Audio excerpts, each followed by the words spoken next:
I fell asleep yesterday with my hair exposed. I don't know what could have happened yesterday because definitely took a big nap. So we're gonna comb this hair and pray that it was not dreadlocked. I mean, it's not gonna create any problem. I'm pretty sure it's still straight and untangled, but the goal is, protecting against the population that might do something stupid to it. We're doing good. Looks pretty good. It's looking pretty good here. That streaks, that blonde hair. I'm getting new clothes soon, baby. All of this is gonna be thrown away. It's gonna be a different look, and probably all my new clothes are gonna be thrown away. All those new things are also going to break like this, unless I'm lucky. Unless I'm really lucky. Not real. I feel some resistance on the back of the neck, but so far there isn't much breakage, and that's the most important part. And no matter if they try to come dreadlock my shit, I'm on top of my game, and they're not. They're not expecting for my hair to be combed through. They expect it to be nappy and fucked up and ruined. So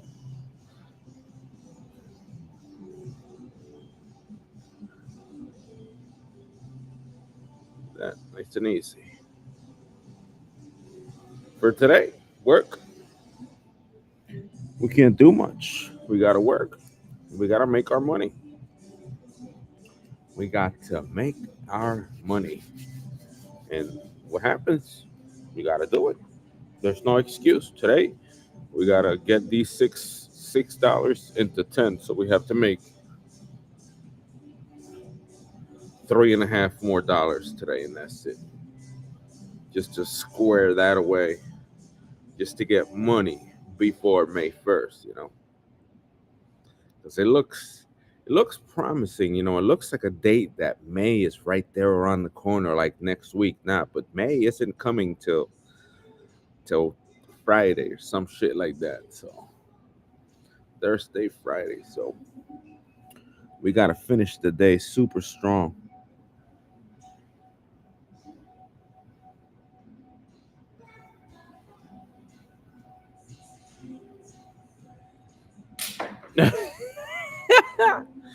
I dropped the comb. I dropped the comberino. Anyways, yeah. Today we're gonna braid it just to protect the hair. And I should be oiling it today, but I think there's some oil remains on it. If not, tomorrow morning in the morning I'll oil it.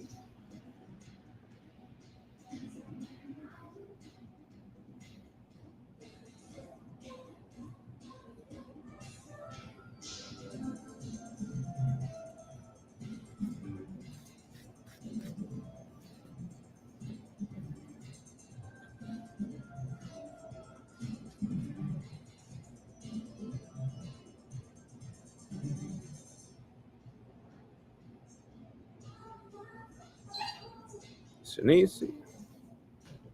Part it down the middle and make a braid. Uh-huh. Easy, make a braid. So easy. Da-na-na-na. Today's a 5K race out there from Brooklyn, to here to the World Trade.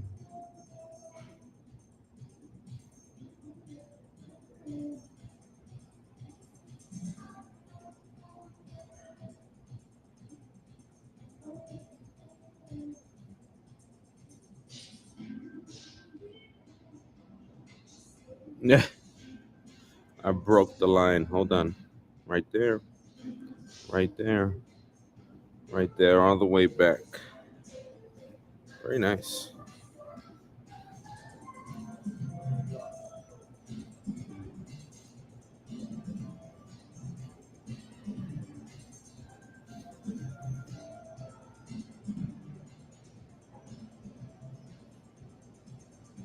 Good luck looking to take my chair, baby.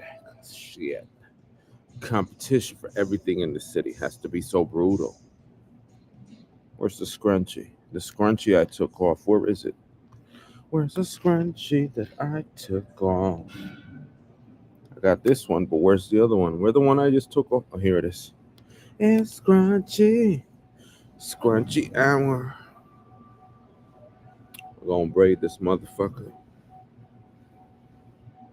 We need Castor though. Sooner. Maybe next month on my walks and checks for the suit. Right? On my exploration looking for the suit at Marshall's.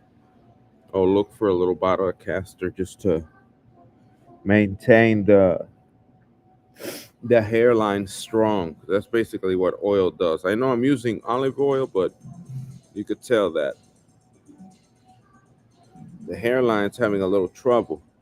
Or the hairs, I don't know if it's thinning. I can't really tell if I'm thinning or not. But that's basically the goal. Add a little Castor to the mix. Right down the middle, on top of the scalp, and olive oil on the rest. Olive oil definitely made it soft. Really soft. Made it manageable, made it shiny, made it respectable. I ain't gonna let a couple motherfucking towel head, not towel head, fucking niggas decide the fate of my hair and shit. My hair is straight. The fuck you talking about? My hair is straight. The fuck you talking about? Get the fuck off it. Just because it's long hair doesn't mean you could do that retard shit on it. Because to them they have a problem. They don't have straight hair, so they have high difficulty.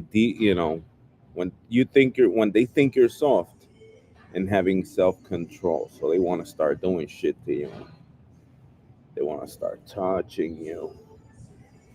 You see how long that bitch is right there? They want to start doing shit to you. Ow. I pulled something hard here.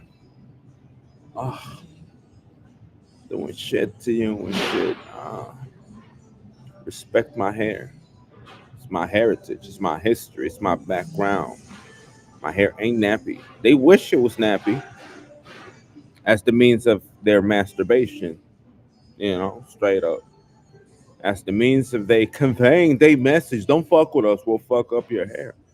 But it don't work like that. Either you assimilate into social norms and conduct, or you get the fuck out. You go to prison.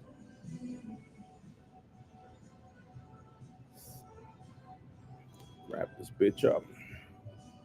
Wrap this bitch up. Wrap this bitch up. Wrap this bitch up. Ow. It pulled, bro. It pulled that braid when I turned it to the other side. I had Dunkin' this morning. That's pretty good. Almost killed the coffee. Almost killed me. It was poisoned, but it's part of the game. Having to deal with poison like that is part of the game. God damn. She gave me I got up, threw the garbage out. Solid ass headache. Solid ass headache. Solid ass headache like a motherfucker. I say copacetic. So the vision for me later is to have the same tie. Is to have a black stretchy shirt. Is to have a black suit. John Wick shit. Put this back where it belongs and get to work, baby. We gotta get busy because we need more money than 184. We need 200 to cover for costs to cover, you know, to complement 130 coming in May 4th. So it's part of the equation. We gotta zero, and we're taking cash losses because I have to buy cash from there till then. I have to pay for things. I gotta pay for coffee or breakfast. So I still need to pay cash to make it to May 4th. Hopefully it's not over $50 from here to there, although it's getting close. I already spent the last 2 3 days since stamps died, like $20 yesterday, $7 the day before, $7 the day before, $20 yesterday, $6 today. So that 50 creeping, it creeps. It's not messing around. This is for real. This is what happens out here. Shit costs money. Ah, costs money to operate out here.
Just stay home.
I'm just going to check if there's bugs or things on my neck. Give me a second. Gotta do this now to make sure if I need to throw out the If I need to throw out the, how do you call it? The Canada Goose jacket, maybe a ball got in there. Maybe not. Maybe it's just the plastic in my neck. Remember, it's been a minute since I removed all of this shit. I gotta examine everything. In a hot minute.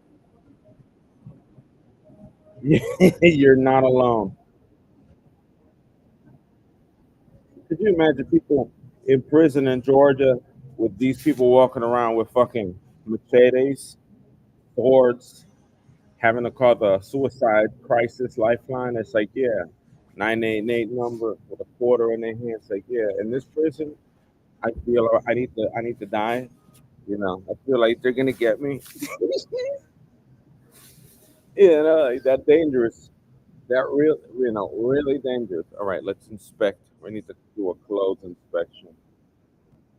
That's pretty good. There's nothing here. If not, there would be a lot of things here, but there ain't. It's dirty and sweaty. Since transitioning to being in the library, I've had to sweat so much more. Then things started staining like this. That's all right. You can wash that. This is what we're worried about right now. This is where the source of itching is coming from. We gotta inspect the jacket here and the collar. Not that bad. We'll see what we have here. This is what's bothering me. There's like this plastic clip here. But so far, there's nothing here. I'm too tight for any bug or skin creature or hair creature. Touch me. Yeah, it's clean. There's nothing there. The overall, I mean, how do you call it? The thermal is definitely gonna stink, but not anything else. Yeah, there's nothing there. All that's bothering me is this. Uh, it's dirty down here. You know, the weather is changing, and I'm wearing winter clothes still, so that's fine like that. Let's put everything back on. And it's all tainted yellow, obviously, because of fucking olive oil in my hair. That's part of the equation. Let's put everything back on real quick. Inspection was clear. Nothing was there. If something was there, you would have seen it quickly. It's part of New York City life, dealing with lots of people that have deep rooted hair problems. Things start they fester in their body and shit. What's really bothering me is this piece of plastic here. I might have to cut it. That's the source of the discomfort. I'll keep the hood inside the jacket area. I don't need it. Let me move this a little low, like that. Put it down. Keep it inside the shirt. With my graduation, my fucking fraternity. You see that? Sigma Alpha P. But that's how it is. It's a shirt. Let it be. The collars also get real yellow here. That's why I need to transition to black. This doesn't smell. This is all hair oil. You hear that? You smell that? This is like cooking oil. It smells exactly like cooking oil. So that's why I am transitioning to black shirts. Because I could, without question, look way more presentable. And if it is like this within the black shirt, within the area of the black shirt, you can't see it. I got to make sure there's no white fibers on it to make sure it doesn't look yellow either. But I think with a black stretch, I'm getting stretchy shirts. They're pretty expensive. Getting those black stretchy shirts, everything should be okay. And then I'm presentable long term. Obviously, I'm going to be all black, and everything that stains is black. So the cups are going to stay cleaner. the shirt, I'm gonna look more presentable the majority of the time, regardless if I'm dusty or greasy or not. And it should be better overall for me. Basically, how it works. I'm preparing for that. Everything of mine is gonna be black. Everything. The jacket gonna be black and thick. The overall is gonna be black and thick. The suit is gonna be black and thick. The inner shirt is going to be black and thick. Everything is gonna be black on me. All of it. Every last garment is gonna be black. Why? To avoid this, to avoid looking unpresentable in public with the stained yellow over time. I'm not someone that is dirty. I know when I'm dirty, and it comes from experience. Soldiers. You think a soldier got time to shower? You think you really gonna get a hot and a cot in the field? Nah, they out there in the whoopee right now. They out there in the whoopee. You're like, yeah, that's it. Yeah, you want to join the army? You're welcome for the breakfast, hot breakfast today. For real too. You're welcome for the hot breakfast. Have a good day. And the truck drives away with all the living creature comforts. Real military members, service members, when they get deployed, bro, they ain't get a chance, bro. There is no hot shower unless it's all over. It got to be over. They have to go through the sucker. It's not funny. It's not funny. You're in the field with a whoopee on. You're in the field with all your gear, sleeping on the ground, no specialized equipment like me. My blanket, that's specialized. That's specialized. If a military female would sleep, I have such creature comfort. She would tackle me. I would find a wife in the field.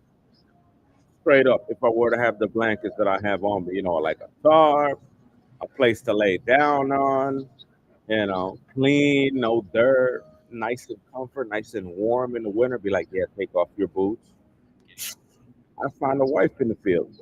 I'd wife one of the soldiers in the field because none of them are allowed anything other than what they're supposed to have in the field. So the ruby, the gloves, the helmet, the ACP, they can have 100, they can have 300 rounds in their chest. 300. One ham radio, one a cavalry radio, and the radio nobody should touch in their service. The air assault radio or the chopper radio. It's two radios. One radio, two radio. This one is to tell targets, yeah, it's right here. Come bring the tank over this month, kill these motherfuckers. And this one's the chopper. You don't want to use that one because that means someone died. And yeah, out there in the field, bro, you got a whoopee. Straight dirt. Dirt. You sleep, a rock as a pillow. Not funny. So I know how to stay in. I know how to stay I know over time through experience what I need to do to maintain presentability, to maintain, stay in, stay on, relax, and not have to deal with much of the issues. And the main issues here are layers. Since the old times, you could tell that people from the old times had a lot of layers, and they did not suffer from body lice. They definitely suffer from the plague and other things, but they kept clean by using a lot of clothes. So it's a layer to the world that should be really tough to withstand cuts, sharp surfaces, unwarranted assault, unwarranted assault and the ladder, a warm layer depending on season, and then the inner layer, which is the most dirtiest. And eventually, once I transition into all black clothing,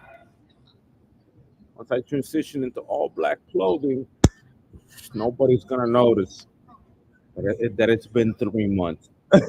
You know, they're not gonna notice. I just gonna take off my jacket and be fresh. At first glance, I could have been rolling around in the dirt like a piggy bank, and I would look without much flaw. That's the goal. That's the goal for this summer.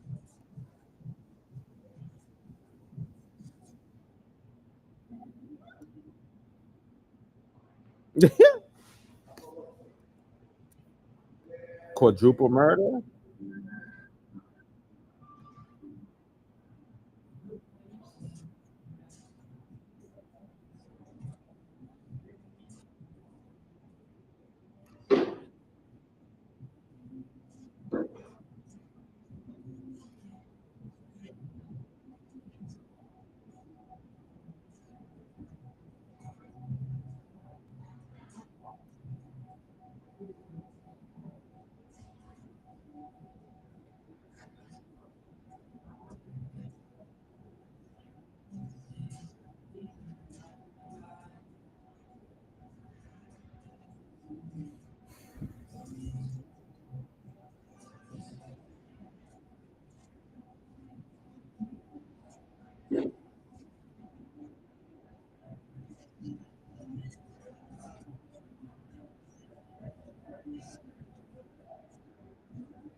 The more you find out, baby.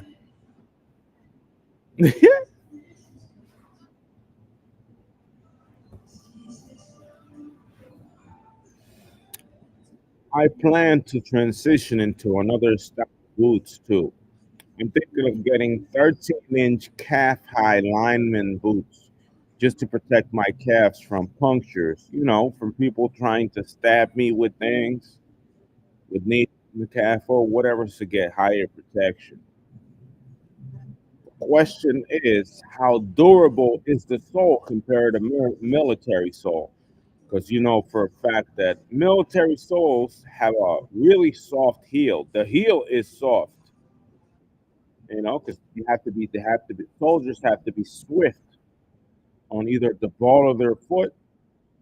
They're accustomed to the pivoting on dirt and on hard surface. The type of rubber that they use on military boots is to last an eternity. The heels get soft, but the grip area forever. The question is if 13-inch long sleeve lineman boots, real lineman boots are that hard or are soft, because I don't want to buy lineman boots and find out that the ball of my shoe is starting to slip up, that the grip at the front of the shoe is weak because it's not military related, unless I could find military lineman boots, and that's going to be a little pain in the ass.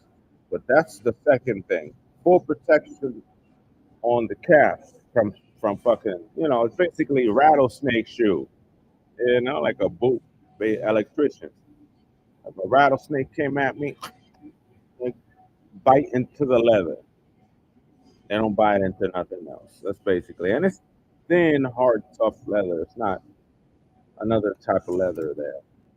I'm thinking of transitioning to those boots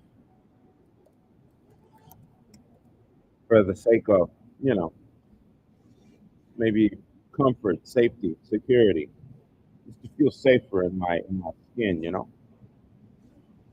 A bicycle, that's a motorcycle. Stop it.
Da, da, da, da.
People be listening to me out here in New York City. They think that I'm talking shit. They think I don't got the money for that. They in for a surprise, bro. They in for a surprise, bro. In for a surprise. Look at that. Look at those big ones.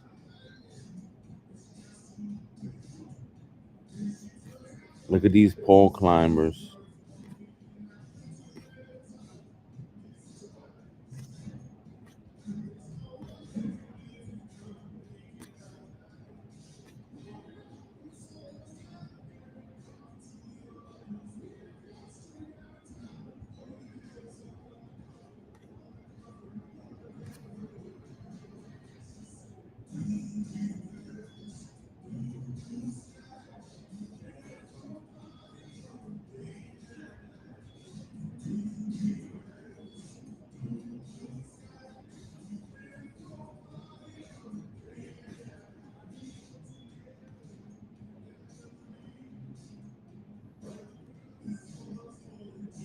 Heavy 7.5 ounce leather. You know what that is already. You know what that is, baby. That's a rattlesnake and that motherfucker. Look at that 16-inch steel toe pole climber. Entire foot area ensures strength and protection from to the vamp area. The vamp, the the vamp area, baby.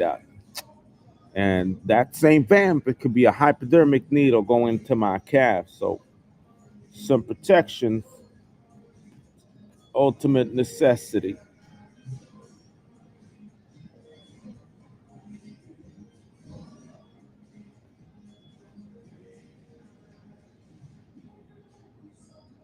Nice. This one, I see that these are holes, eyelets in the boot.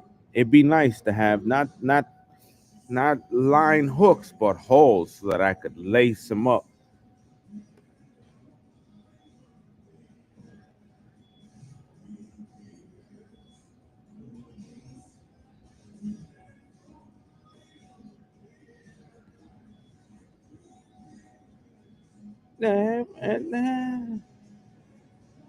You wanna take my share? Remember the city, like I said, lunatics over personal property. So you best bet there's gonna be some tension with my shoes, with my boots, with my bag, with my suit, with my jacket, with my overall, everything.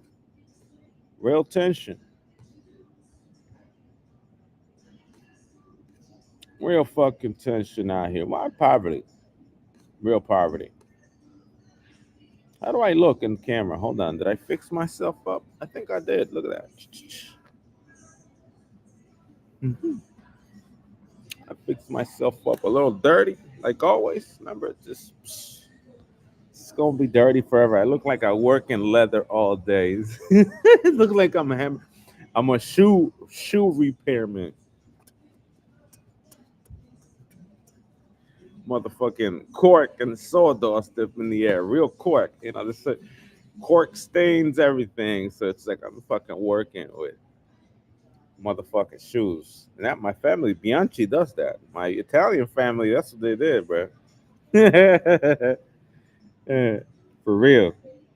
We had a shoe repair place. And my boxing name is Shoe Shine. Not Shine, Shoe Shine. Let me check if Shine is there. My real motherfucking name is Shoe Shine. That's what I do. Shine shoes. Chat GPT real quick. Is there any boxer with the name Shine? If not, it's mine.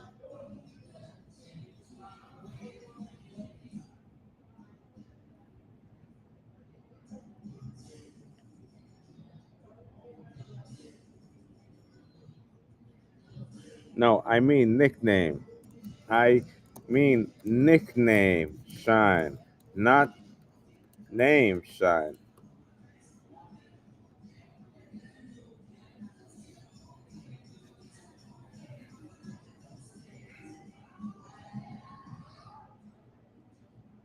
Kid Shine. Uno nada más? Only one? He died in 1970.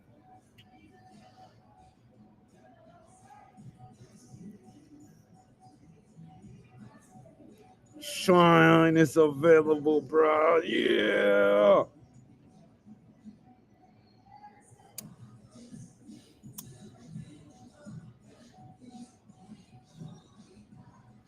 You think you gonna fuck? You think you gonna fuck around with this boy?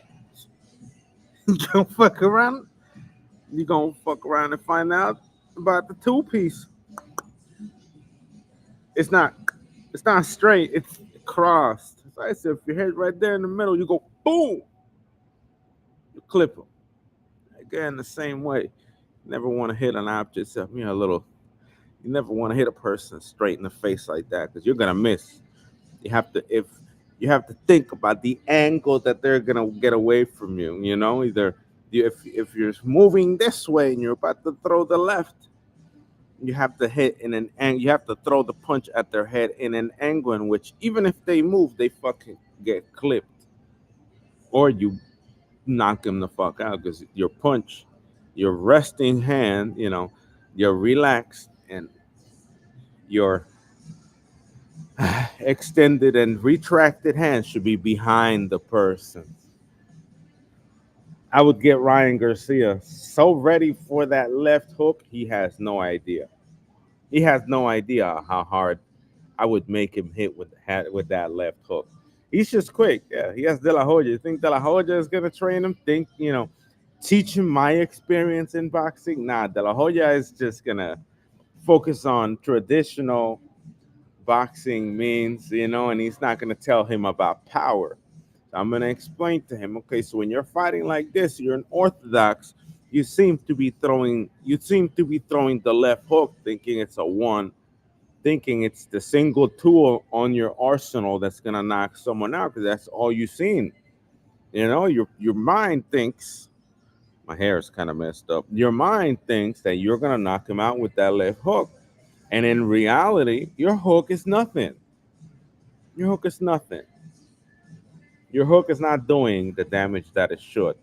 But I'm going to teach you the ways of my boxing, Tyson boxing, Tyson like. You ready? We're gonna teach you. Because Tyson knows, like, I fight good as a motherfucker. Tyson knows. Tyson doesn't need to correct me. He just knows that I'm good as a motherfucker. He saw me. He was there when he heard the freight train coming from my hands at Fort Hamilton. He heard that just from hearing the speed of my. It was a bag this big, cooking the chicken, basically the whole rotisserie chicken. I cooked that speed bag that day, man. And since that day, he knew I was extremely trained, not like a little bit trained. Now I was top of my league, and that was years ago. But he heard the sound, uh, uh, not the tuka tuka tuka, more like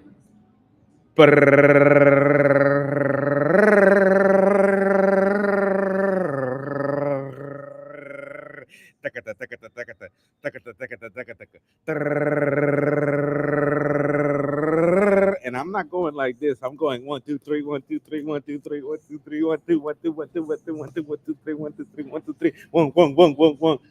Like that. He heard the because that speed bag in Hamilton is fucking majestic. Tyson went up in there to see and listen to what I was doing. And that year I was benching 250, 256 cold, cold before going to the military. Now I'm a sack of shit. My mom gave me estrogen. My mom gave me, I don't know, I think my brother gave me testosterone, get me steroids and shut off my balls enough to go, so that my beard never grew again. They tried to kill me in my mother's house, doing shit to me, medical shit to me. But I remember, and I still hit pretty hard. The punching was not, they did not make my punches weak because I know where the source of power comes from. So for Ryan Garcia, for example, I would need to tell him to stop creeping on his orthodox leg. Because all boxers, especially young ones like that think they're gonna knock someone out, what a left hook need to be balanced in the ring. What do I mean by balance? Not resting on the back foot. You know, the majority of them lock up. They're not Tyson. Tyson doesn't need to lock into one foot. Tyson square. Tyson square stands in the ring like that, flat, facing you. He ain't afraid of you. He ain't need 1 foot forward, 1 foot back to lean to do all that. Nah, he could do all of that, all the same move without much separation of feet, and that's what Ryan Garcia needs. And then after he breaks stance, because we have to break in the stance into someone that doesn't want to break the stance, then you teach him about power. Then you tell him, okay, so if I'm fighting righty, right? You're fighting righty. Most of your power is going to come from the right hand. So if you're righty and you're orthodox, you're not doing maximum power with your left hand because the left hand is the weakest. No matter how fast it is, you could think that the speed is going to knock someone out. It's not going to be the fastest thing out there. What will do a lot of damage is if you turn southpaw and hit them with that left hook and it comes from the back. You got to time it real well because you're bringing it from back here. You're using all the thigh, all the waist with with your natural speed, and you might break your knuckles. You're going to feel pain on your wrist, on your knuckles, right here on the bones. And once you start feeling pain here, you're starting to hit. Just teaching a little bit, giving a little bit of a taste to Ryan Garcia. If you're hitting and you're connecting southpaw as hard as you fucking can with your left, you will feel some pain in the knuckle. And if you feel pain in the knuckle, you absolutely knocking out a motherfucker with that hand. You are hitting someone dead ass close sleep asleep. See? So that's where the difference. When you're hitting the bag and you feel nothing in your knuckles, no matter because you could wrap them, but you're still gonna feel the pressure in your fist. That's when you reach maximum power. The goal is getting Ryan to that maximum power so that he realized, okay, so if I stand like this and use my left hook, southpaw, I'm gonna hurt my hand, but I'm gonna hurt him. And it's the same thing with the right. You got to be on this type of position, and you got to try to swing with the right, regular orthodox, to try to crush your hand. If you want to get more technical, you could start stepping in. Let's say you got a break stance, turn into orthodox to hit the body with the left and the right. Don't get close to the body orthodox and get hit and start hitting the body like that. That's stupid. I mean, you're open, like you're open to the other guy. You're basically spreading your legs around the corner of the other man, but you're not doing a lot of power. You're not hitting the other person with a lot of power. You once if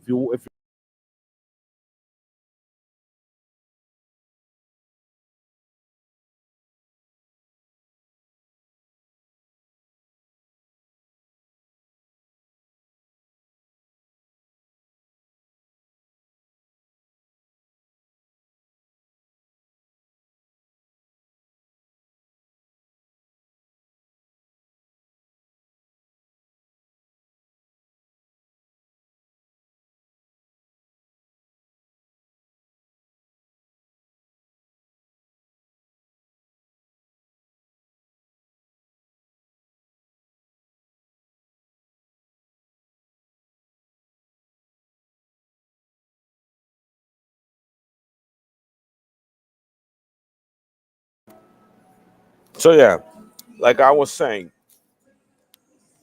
where were we? Where were we? Well, let's repeat again. On depending if the stream got a little weak when I was explaining it.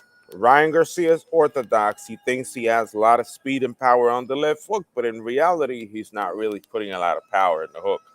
He's expecting speed to replace power, connect, and knock someone out. But if Ryan went southpaw and threw that hook at the speed he's throwing it, his hand is going to hurt. And if he contacts anyone with a hand that's hurting in the bag, he's going to he's going to fucking square a man out.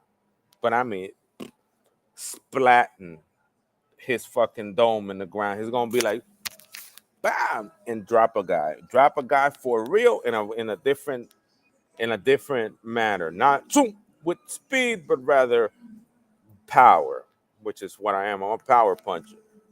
So the same thing.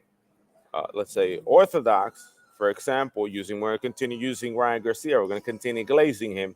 If he's going to get the close body shots, he's going to remain in stance. And we already discussed that Mike Tyson doesn't have a wide stance. He's not leaning on a back foot. He has 2 feet on the ground at all times. And if he's going to punch, he's going to move the foot back. If he's going to he's standing, he doesn't need to spread his legs out to move around. He does the pivot. He changes angles on the ring without having to, without much footwork. He just needs to stand straight, and when he's about to strike, he'll put the body in a power position to hit with maximum power. So when you get close to the opponent, if you stay orthodox, you're gonna have to hit him with the right hand. How do you say, with the left hand? If you're going to get close to someone, make sure that your lead foot is the hand that you're going to be using. So we're on a clinch. I'm gonna hit the body. I'm gonna hit the body with the left. Why the left? Because the left has the most power. And if you want to hit someone with the right, you change stance in that moment, and then you hit the body southpaw to the body, and then you go back to your regular stance. That's the breaking stance is probably the hardest thing for boxers out there. It's rookies. And I never had a professional fight, but they're rookies because they don't get it. They don't understand yet. They're not being trained properly to execute someone out there. We're talking about execution. You're gonna go in there, you're gonna hit someone so fucking hard first try. They're gonna think they're gonna think that they're gonna get the first jab like if it was sweet, a little pop, a little pillow pop. And what they're really gonna get is a brick, boom. What they're really gonna get is some motherfucking boom. They're gonna get something real heavy, and that heavy comes from understanding body's dynamics. Like let's say if Gervonta Davis were to fight Ryan Garcia again, if Tank were to fight Ryan after dropping him twice and hitting him in the liver or whatever, and he didn't see Ryan look for the orthodox left hook, but he started doing southpaw left hooks, and he by mistake tasted one of those, just a little clip, maybe a little clip over here, maybe a little clip over here with the speed that Ryan Garcia puts in that left hand from back here. Remember, you're southpaw. From the other way around, it's going to be a little different. It's going to add a little, a little cement to that action. And that's what it takes. If you stay stuck on your stance, this left hand is worthless. Orthodox, yeah, it could do something, but it's not going to be the same thing. You got to work on your stance to get power, and make sure that you're on the right power band, on the right stance to do certain punches, and that's where all your power is going to come from. So when you're training and you start working on stance, and your knuckles start hurting from a punch, that's when you know that you're hitting hard as hell. If your knuckles don't hurt, you're not hitting hard enough. Your knuckles have to hurt. They have to hurt. What do you think the hand wrap is for? Your knuckles have to hurt when you're punching. Once you hit a set when once you hit a left southpaw and your hand, you went like pow. Oh, that's a that's heaven right there. If anyone that gets touched by that is guaranteed. You know where they're going. Canaries around them.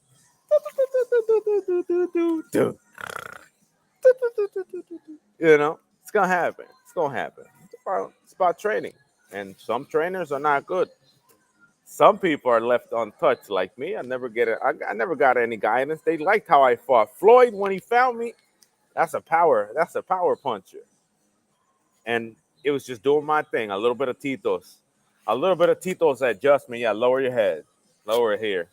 'Cause I already fought when I was younger, so it's like, yeah, lower your head a little and go like that. That's it. Nothing else. And then just tiny adjustments. That's all my training has been led up to. And then personal discovery. Personal discovery is where the magic happens. If it hurts, someone else is gonna get really hurt. If it hurts, someone's gonna get really, really hurt if they get clipped by something like that. For sure. For sure. Because you're gonna start touching the knuckle inside the glove. You're gonna feel it. You're gonna feel it. You're gonna feel the ding. You're gonna feel the bone. And if you feel that bone in the bag, you know for sure someone's feeling all that bone in their head. Someone's gonna feel that hand, that whole knuckle up in there. They're gonna feel it in there. They're gonna feel it here in their head. They're gonna feel like someone hit them with a fucking piece, with a brick. That's how it is. All right, let's get to work. Let's get busy. We gotta get some money today. Gotta get some money. So I'm Shine now. Yeah, the old school Shine died in the 70s. I am now Shine. The hell?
He's boy.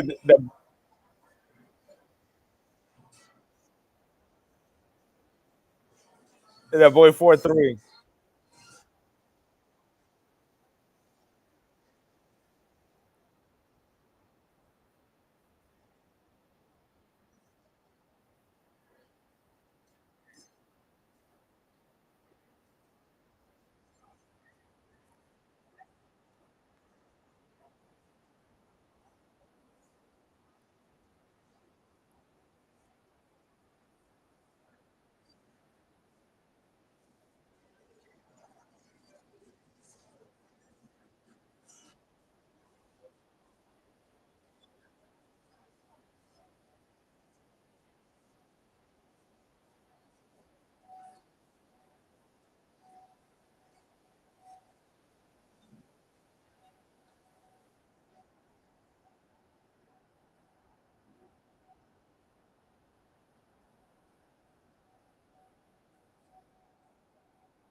The kid was loco, homie.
Yo, this song makes you want to cry though.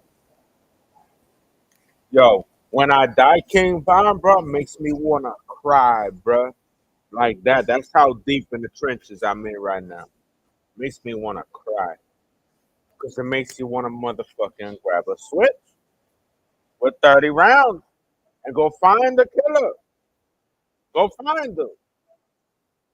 Slide up in Atlanta. Find out Quando Rondo. Look at that monkey ass face and switch that boy. Like that, bro. Listening to that track too. Like that. Max volume. You're like, oh, what's that? Who's that?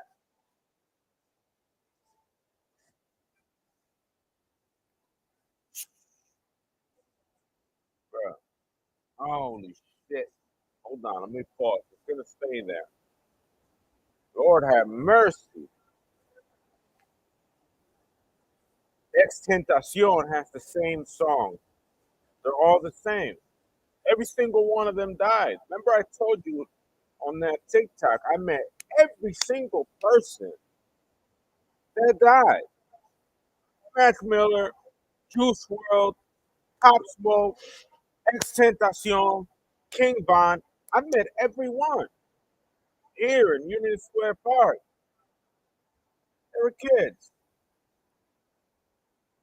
Every single one. You see, I look like this in my presence. Right there, standing in front of me, smiling, talking shit, you know, shooting the shit, talking about shit. And him dying like that in Atlanta without throwing a punch, and then the shooter calling it self defense when Von didn't even swing at the guy. He didn't even swing at Quando Rondo that night. And everything leading up to that, King Von at the hookah lounge, singing his songs with the microphone. He was the host of the entire party. You understand what I'm saying? Think of what's his name? What's that? What's this? That rapper name? Not that rapper. That actor. Hold on. Let me check real quick. Rapper with Jackie Chan. I mean, how does actor with Jackie Chan? Actor with Jackie Chan in movie Rush Hour. What's his name? Rush Hour. Actors. Chris Tucker. So Chris Tucker, imagine King Von as Chris Tucker, had the whole thing. He was hosting the party, mic in hand, singing, talking, pointing people out in the crowd. Yeah,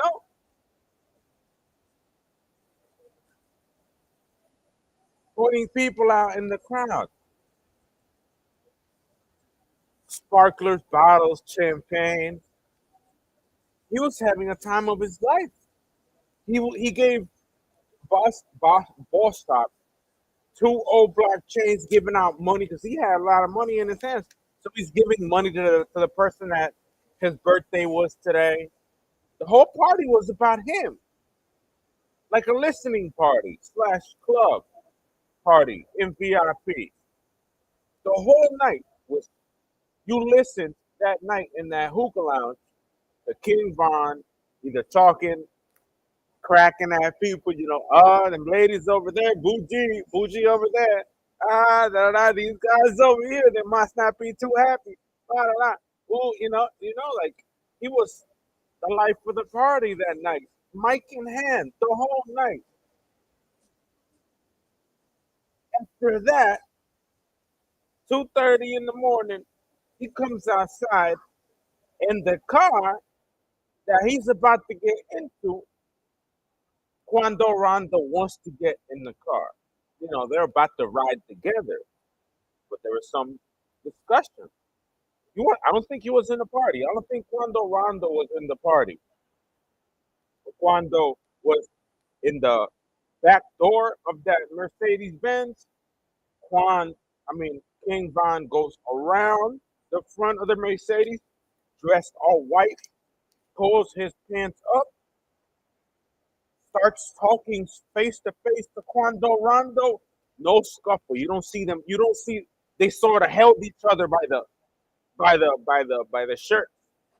They were all dressed. They were dressed in fine clothing, so they weren't even swinging. They like Quando grabbed onto him, Baron grabbed onto him. They started going like that, and out of nowhere, they they popped him 9 times. That was not a violent encounter. That was murder. It was 187. They come up to each other. They grab each other at the same time, almost simultaneously. He did it. There wasn't a punch thrown in that physical encounter. It was like a close and grab on each other. Like a rustle bustle. Bond was not armed, and from behind, the guy that gets acquitted is supposedly self-defense, talking shit like, "Oh yeah, Quando's like my family member. If something happened, like on straight retard, if something happened to him, yeah, I'm gonna defend him.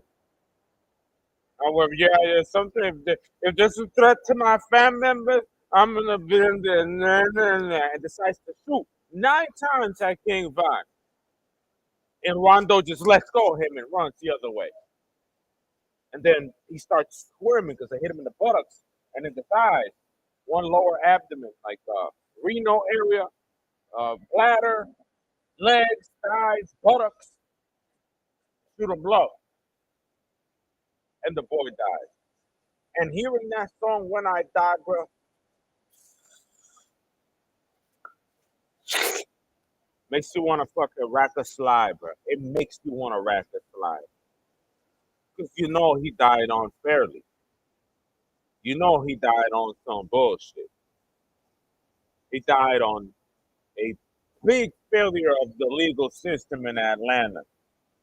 Then they give that boy, yeah, they acquit him of all charges over Georgia's self-defense law, and he walks after killing another up-and-coming rapper, another Extentacion, another Pop Smoke.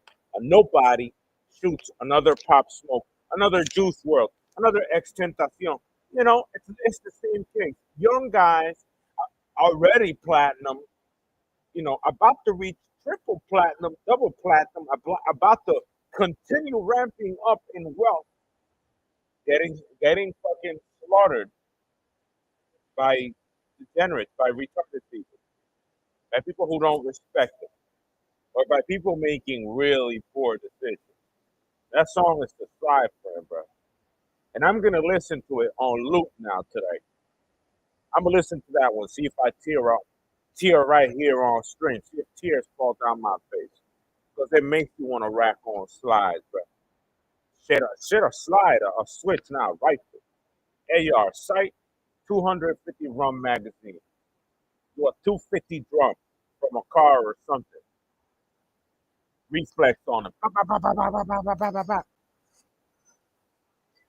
to see if we get something out of the equation, because they continue killing the young aspiring rappers. They always, once they're almost famous, once they're listening parties, once they're platinum, somebody wants to take their head off a false move or over bullshit, over money, over a robbery. They want to always be one false step, one something, one action. Everyone's trigger happy. Everyone is trigger hungry once they become famous. And the worst part about it is that they're really successful and attractive people. They're really young, really successful. They understand how to make platinum albums. So they are young with a ramping up process, that they start right here, they're already millionaires, and before they start going multi-million, there's always a fucking monkey, a fucking retard itching to pull the trigger on them. There's always a fucking gets me real angry.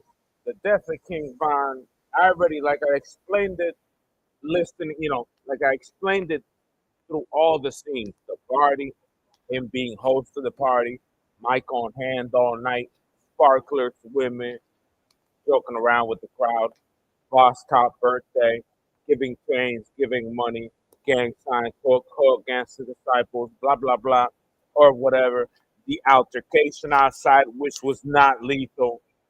And then random shots pop out of Von as if we were the Predators, the biggest mistake Quando Rondo or that his cousin ever made in his life.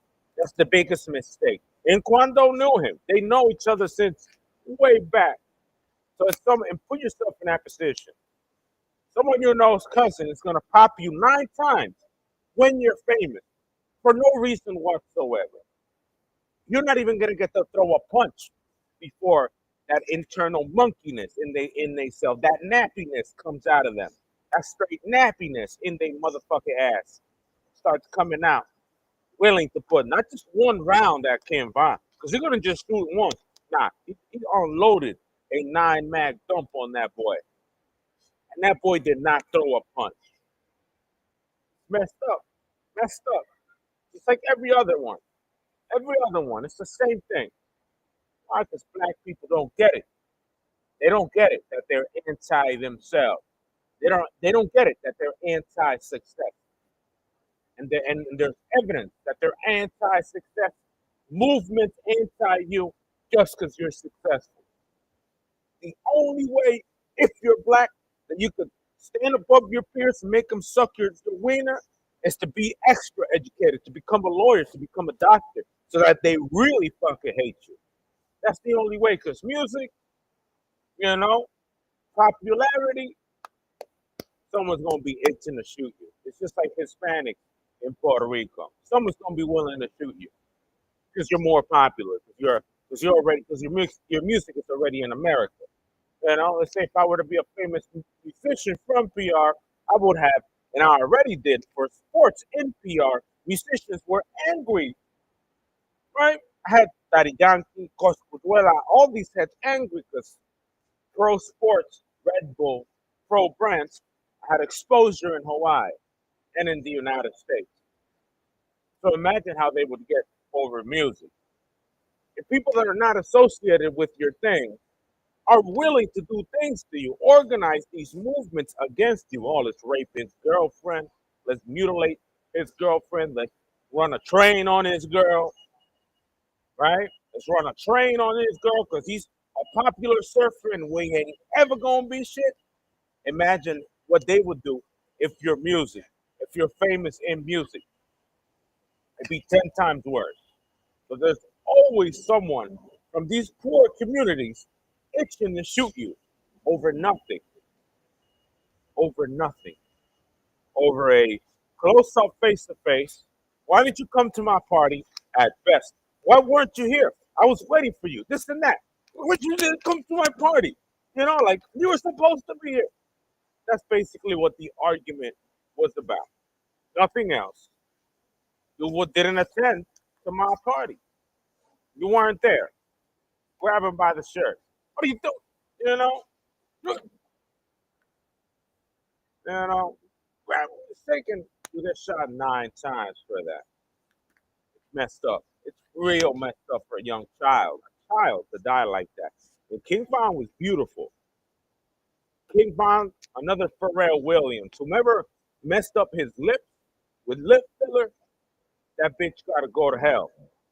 But he's beautiful. His aesthetics, his personal physical appearance, his body, thin, cut, facially attractive. That man would have gone multi-million. Not million, multi-million. If he wasn't already multi-million by the time they shot him. But instead, immediately someone got to pop you 9 times for no reason whatsoever. That nappiness, that poverty pulls out. That poverty wants to, or those people that want to play the puppet. You know, in poor neighborhoods, there's people that want to puppeteer the direction of people around them.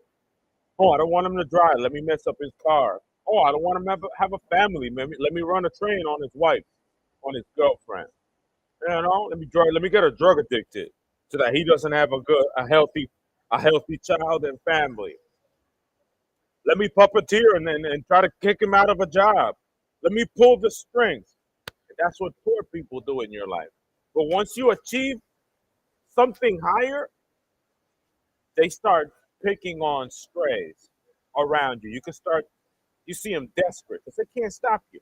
Once you start entering king mentality, king, you start making decisions that don't include them in your way. Because if you expose yourself, if you want to be famous, again, if you want to get a job, a public job, places where they could gain power around you, you best bet you're gonna lose those things. But if you play under the radar, you play 3D chess. What is my enemy going to do today? How did I, step 2 steps ahead, 3 steps, light years ahead of my enemies? Well, you get a doctorate, one like me, you get 3 degrees, you get a doctorate, and you start making money in a way in which they cannot stop you. You don't have to be on the street. You don't have to pack a gun. You have to be ready to deal with the consequences of making little money, but you're able to play the system in knowledge of their next move. You're basically checkmating them at a certain age, but they're not going to be able to do anything about me having 6 racks in the bank or 5 racks, you know, 30 bands in the bank, 6 figures if I ever make it, you know, 5 figures easy through a lifetime, 6 figures. And they would wish to spend that money in one day. Remember, Hispanics. That's all they know how to do. It'll take 16 years of someone else's hard work. Go to Las Vegas, throw a play in blackjack, waste it, and go away. Because all they could do, right, is the poverty, get on their knees, give sloppy top to someone, rob someone, kill someone, engage in criminal behavior to get what they want. And basically you start realizing not only that if you're from poor communities, people are gonna naturally lean against you, like your own parents and own siblings, but that they are social creatures to make their money. They need from Papa and from Mama.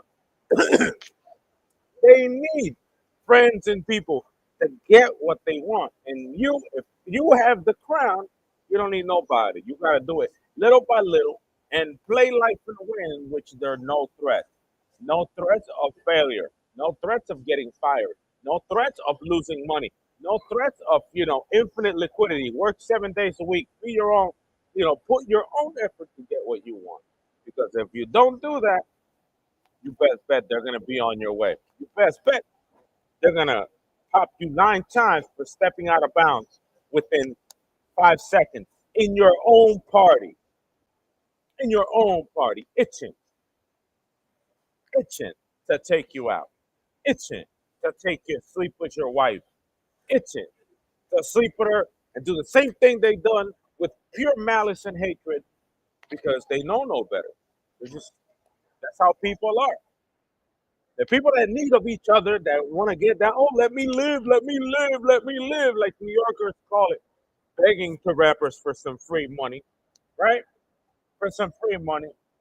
It's the same people that will make a camp against you when you have more money than they all wasted already. When you still have some that you made on your own and they pissed away they shit. They pissed away all the money that at times they took it from knowing you. Because trust me, knowing me is a privilege to these people.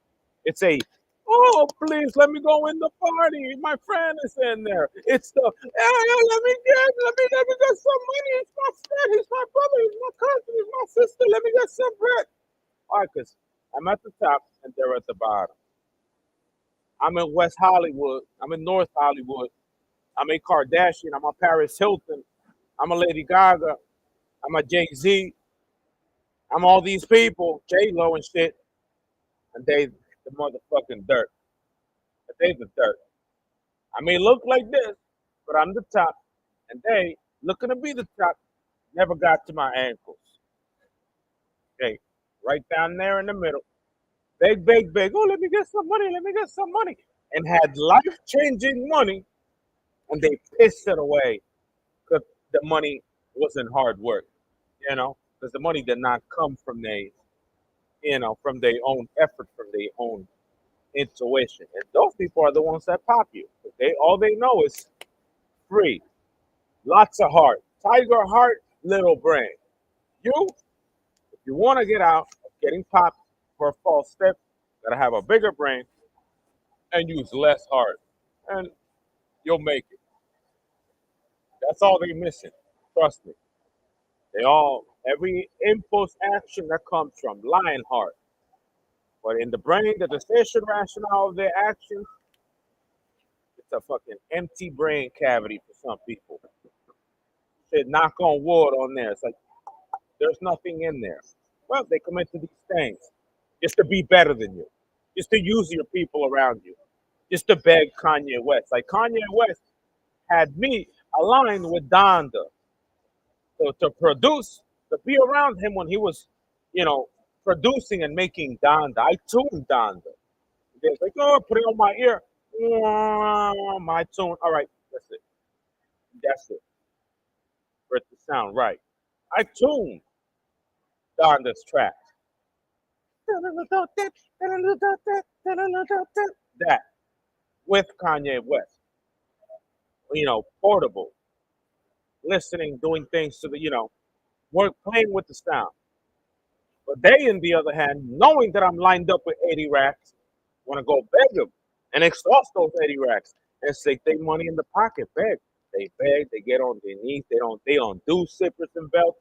Guys would do all types of homosexual behavior for petty to then waste it the same day, bro. Because they don't even keep that shit. They don't even keep it. They don't even keep it. That's what I'm surrounded. I'm surrounded by the gay mafia, 100%, and they're all Hispanics in Puerto Rico, and they abuse and kill women. They abuse and kill women, and killing women doesn't even happen in Chicago, gang. But in PR, a woman is the first thing they sacrifice out there. That's the target. That's where they get their anger on female people of the other sex. I'm gonna keep my mask up, finish this, get my money, and continue on with my day. It's not dirty, and I gotta test some codes, some financial codes, but gone too soon. King Von should have not died over grabbing someone else's suit because some argument or some money or trying to get in my car. Trying to hang out with him. He was supposed to hang out with Boss Top. King Von was supposed to get in his car with Boss Top in the back seat. Birthday boys, spend the money or whatever. But Quando Rondo, absolutely the other gang, decided to want to join after he threw a fucking bash into his car, and his Quando's cousin ended up popping him. And he shot him too many times for self-defense. That was murder. And he got acquitted of it. So for me, we got to play on slides on that boy. I wish Rick Ross, that Ross knows me personally, went up to the boy that killed King Von and slapped him like a motherfucking woman. Slapped him with the almighty power. He slapped pretty good. His hand is pretty heavy, and hit him with a big one. Bow! You kill King Von. Have a sit down with the billionaire. He's right there, and there's her. Ross is right there. He's a billionaire. Ross is valued at $7 billion. He's bigger than Jay Z. Do people want to accept that? Then Rick Ross has more money than Jay Z? Never, because Hova is New York City, and Hova, and I know Jay Z too, and Michael Jackson, and all, and Fat Joe's my godfather. Because Jay Z got 1.5, $2.5 billion on his stake on Dulce the liquor, on Rockaware, on Rockefeller Music, on this and that. Nah, JC ain't even close to the yearly revenue. The net worth of making $600 million, no, $700 million a year. JC isn't even close to that. His holdings might be big, but we're talking about 10 years in the future. You know, what Hova has in holdings doesn't compare to Wingstop. Wingstop is $700 million, and they expanded, so that shit probably gonna grow to $1 billion in revenue a year, and $1 billion in revenue a year is worth a pretty penny. If you were to want to sell Wingstop, over 10 million. So Ross is the the top, and I met that man. I spent time with Ross back in the day. Matter of fact, anyone I touch, anyone I spend time with ends up a billionaire but me. I'm the only one poor as hell out here.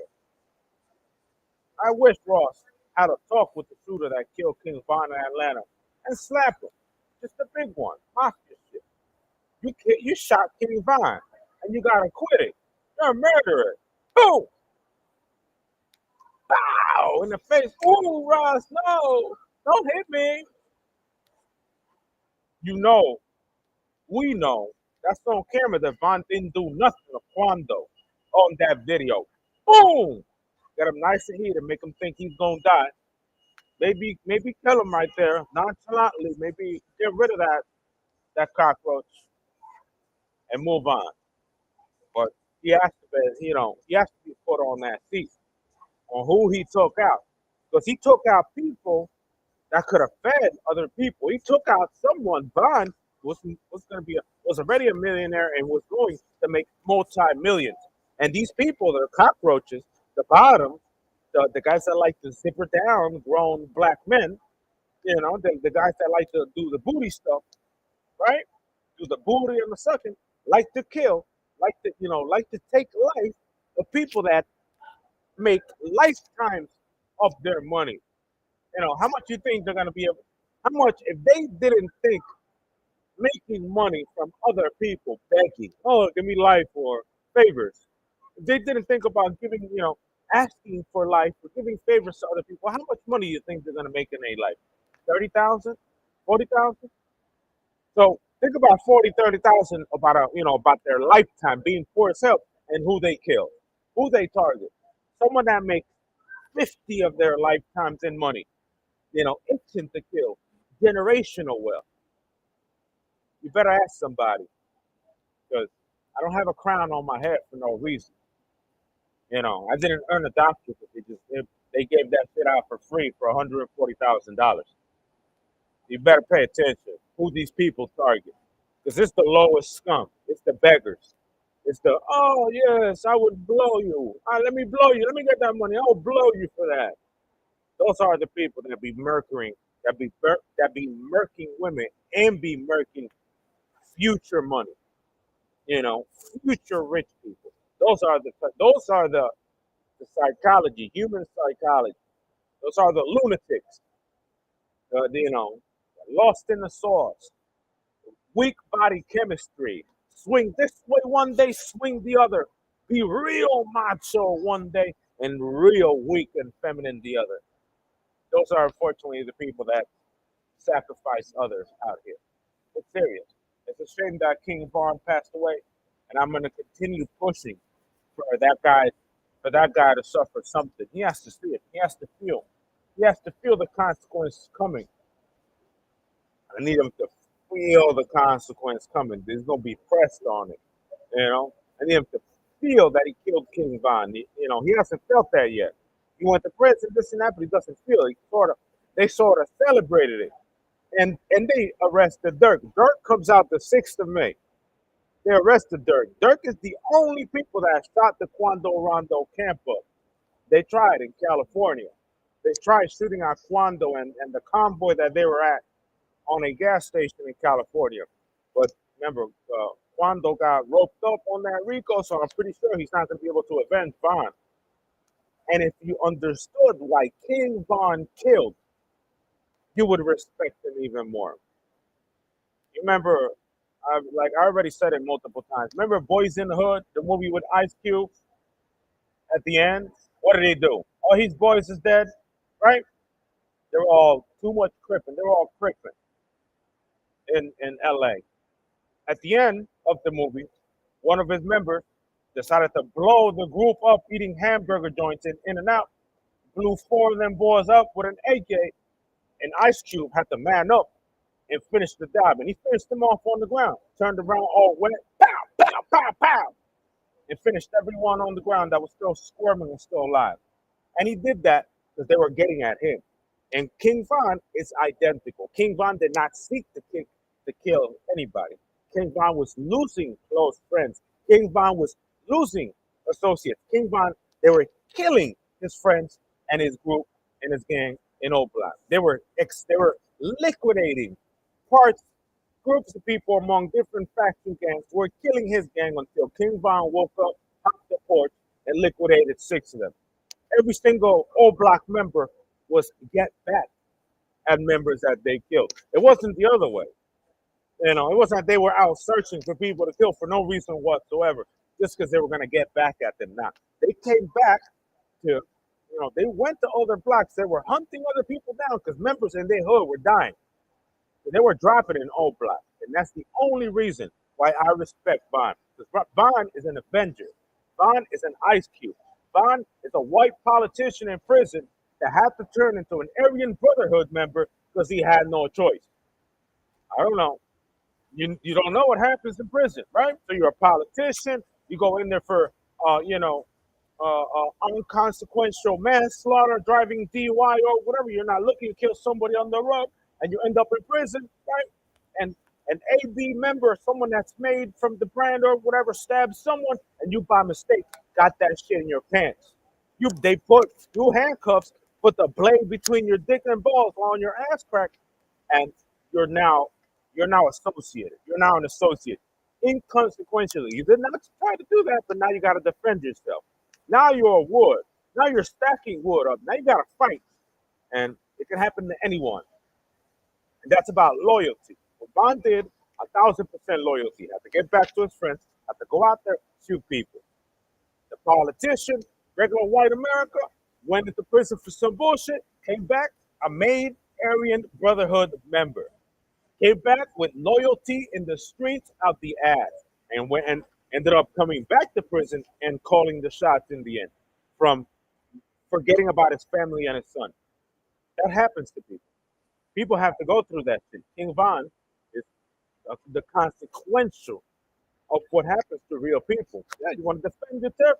You want to avenge your friends. They killed your best friend. Let's go get him. That's it. Go get him. Go get him, Von. Here. Take that pistol. Blow that boy up.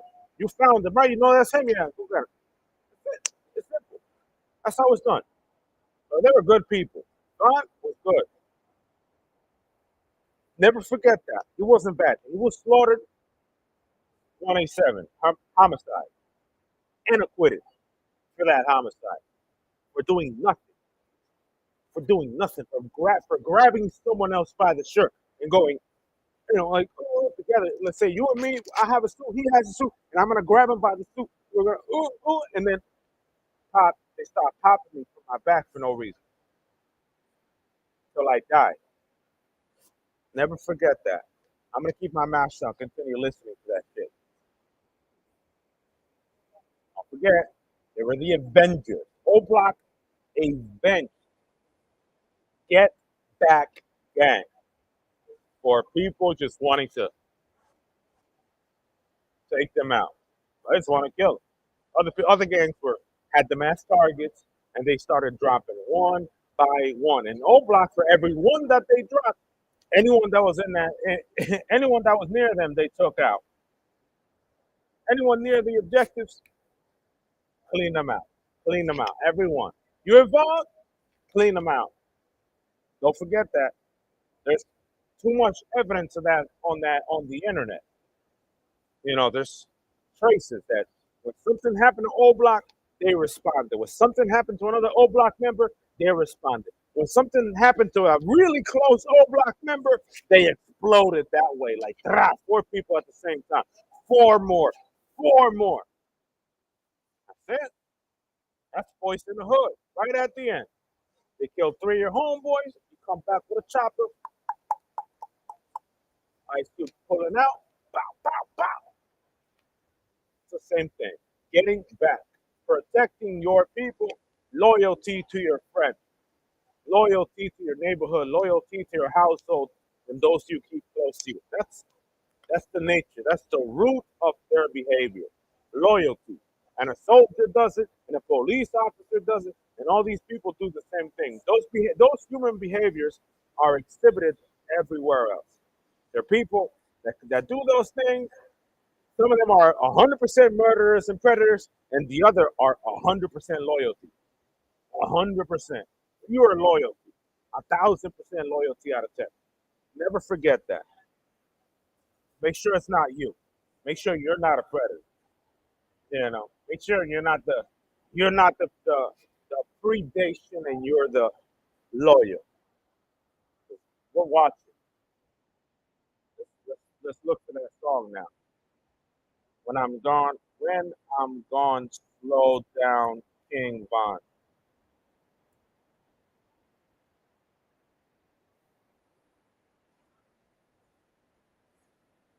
This shit gonna make me cry, bro.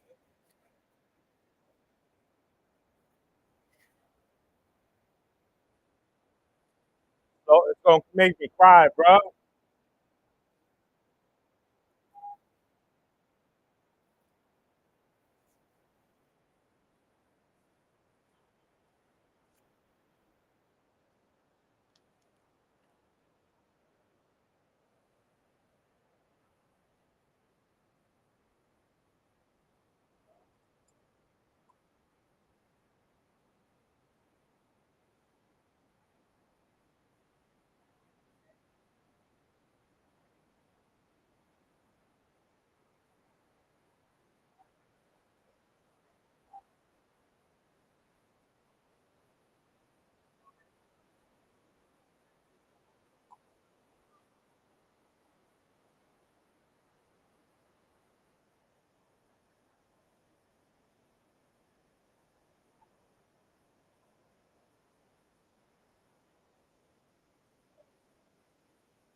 Bro, you got to slide for Vaughn.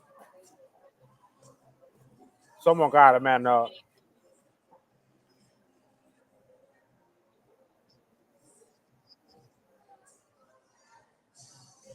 They got to slide for that boy, yo. They got to.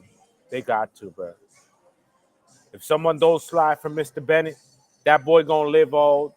That boy who killed him gonna live old, dead ass, on phone him. That boy gonna live and gonna got that shit on his chest, that guilt. Not tripping. That boy gonna have that on his chest, bro. Gonna have that shit in there. Proud as shit. In the beginning, I know he was proud as hell. I know he was proud as hell in the beginning. They were like, yeah, we fucked up on, yeah. Fuck that nigga. They were real proud of what they did down there in Atlanta.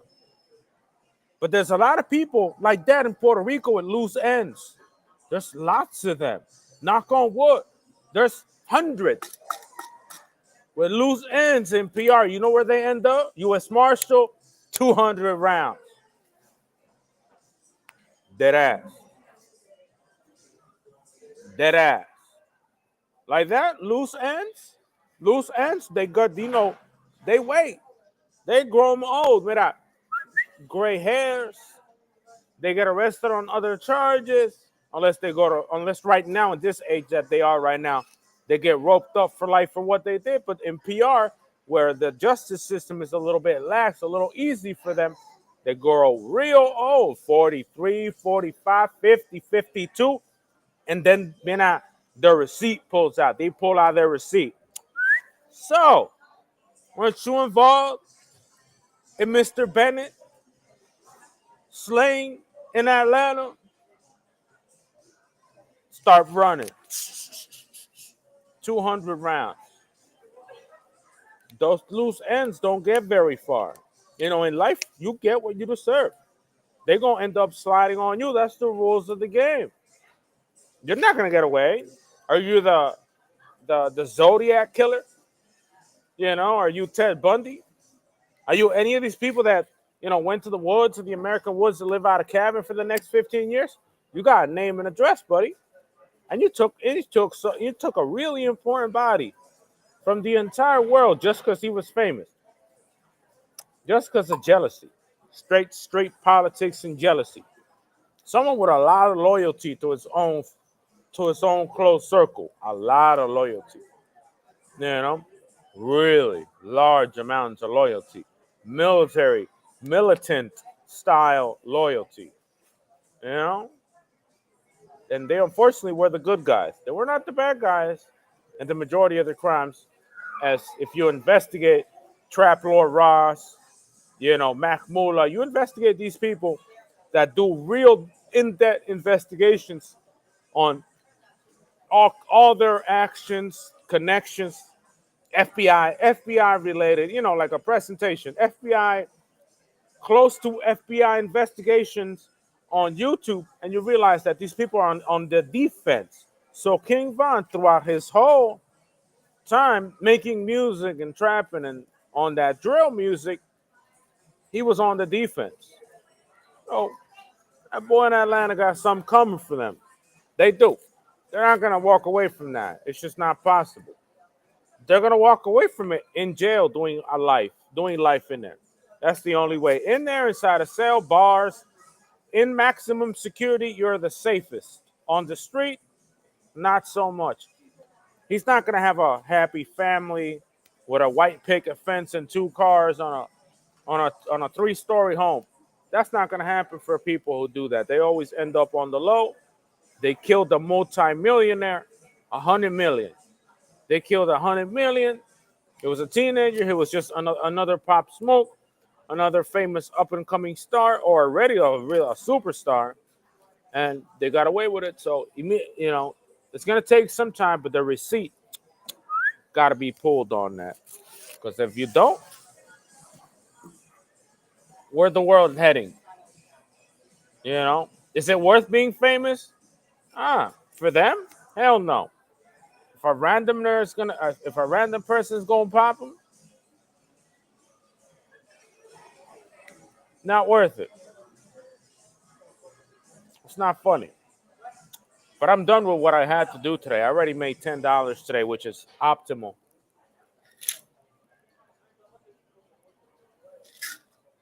I already made 10, so let's withdraw that real quickly today. And we got to move up the other websites, maybe a subpar 5, so that we could finish the month strong. Get paid pretty well. I got paid this month pretty good. This is 180. This is 194, I think. This is the 90th payment. The 19th $10 payment. 19th. I made 190 this month.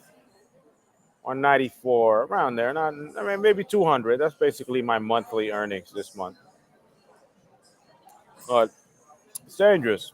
You know, the real dangerous types like that do nonchalant things, that they don't know who they pop. They go on a run, and eventually karma catches up to you. They do. They catch up to you. Big time. Big time. They're not going anywhere. They know your name, your address, your last name, your face. Unless you got a face, unless you get a lot of Botox and put a wig on and become a become a cross dresser, you're not gonna get away with what you did. And it's time and time again. The targets of these people are the ones that make the money, not anyone else. It's the one that makes the money, the famous, the rich, the still involved in the street rich one. It never fails. It never fails, bro. Never fails, man. All right. Label as payment request. Move to payment request. There, we have a couple things to do for now. Just maybe relax. We already did what we wanted to do today, which is make that money, make that moolah, and that's about it. The day rolls easy from here. I would like for it to be in the afternoon so that I could test the code.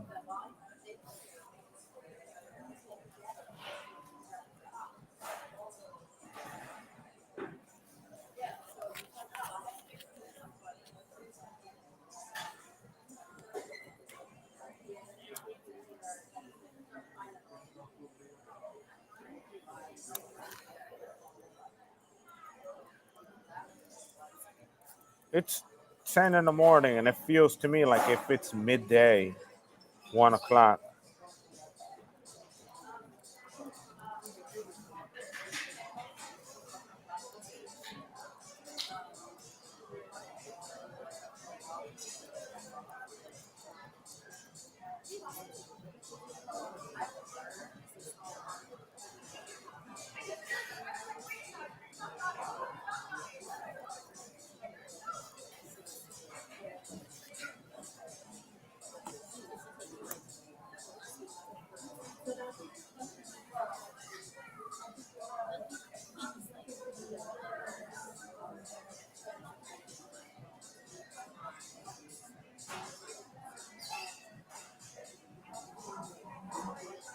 I am done, baby. I'm so happy that I finished what I needed to do today.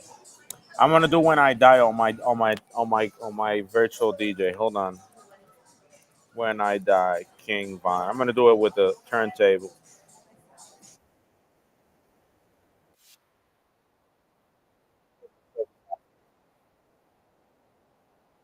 He did not deserve to go down like that.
King Von hour out here.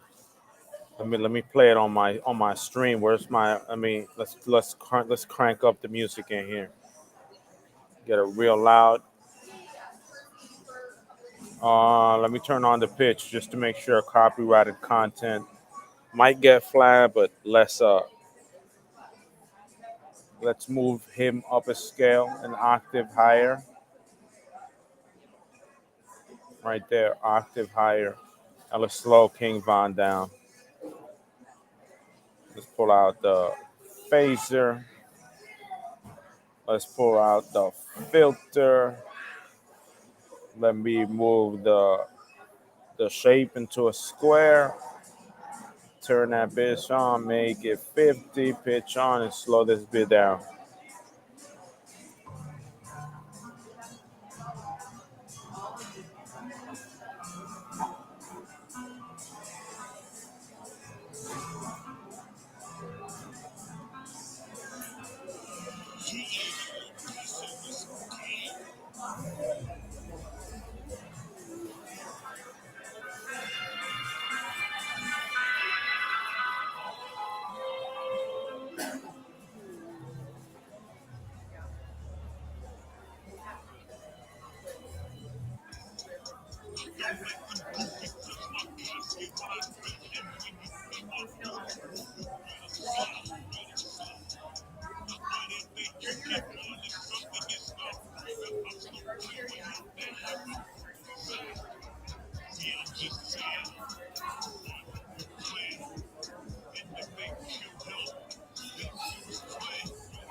That shit was planned.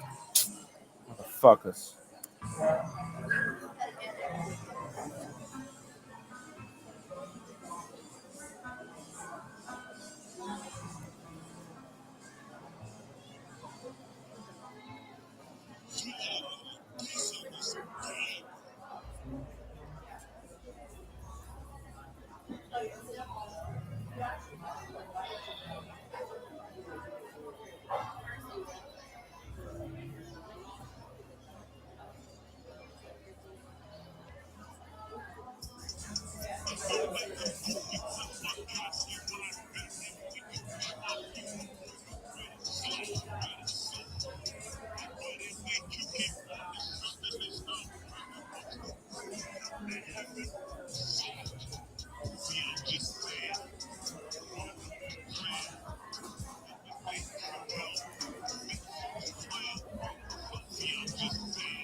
Let's keep it going. Play a couple tracks of my own stuff.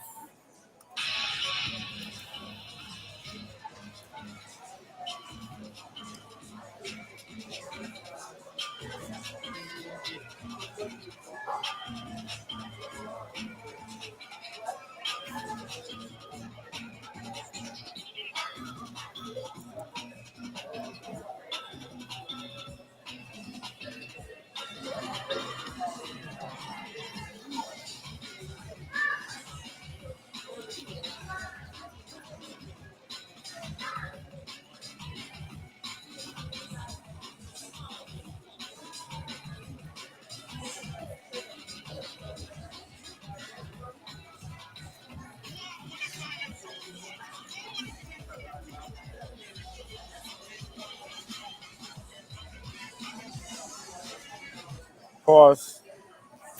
We gotta match this shit. Hold on. Pause all of this.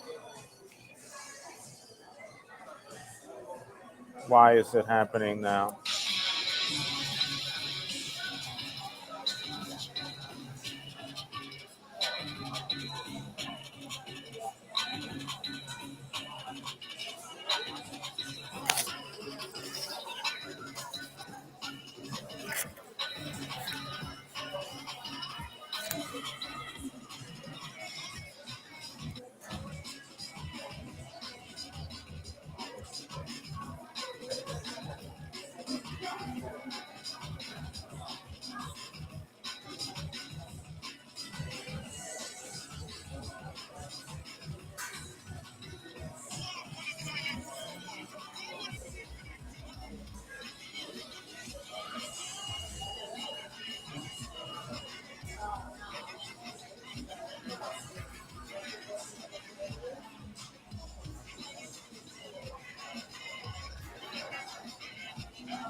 That's it.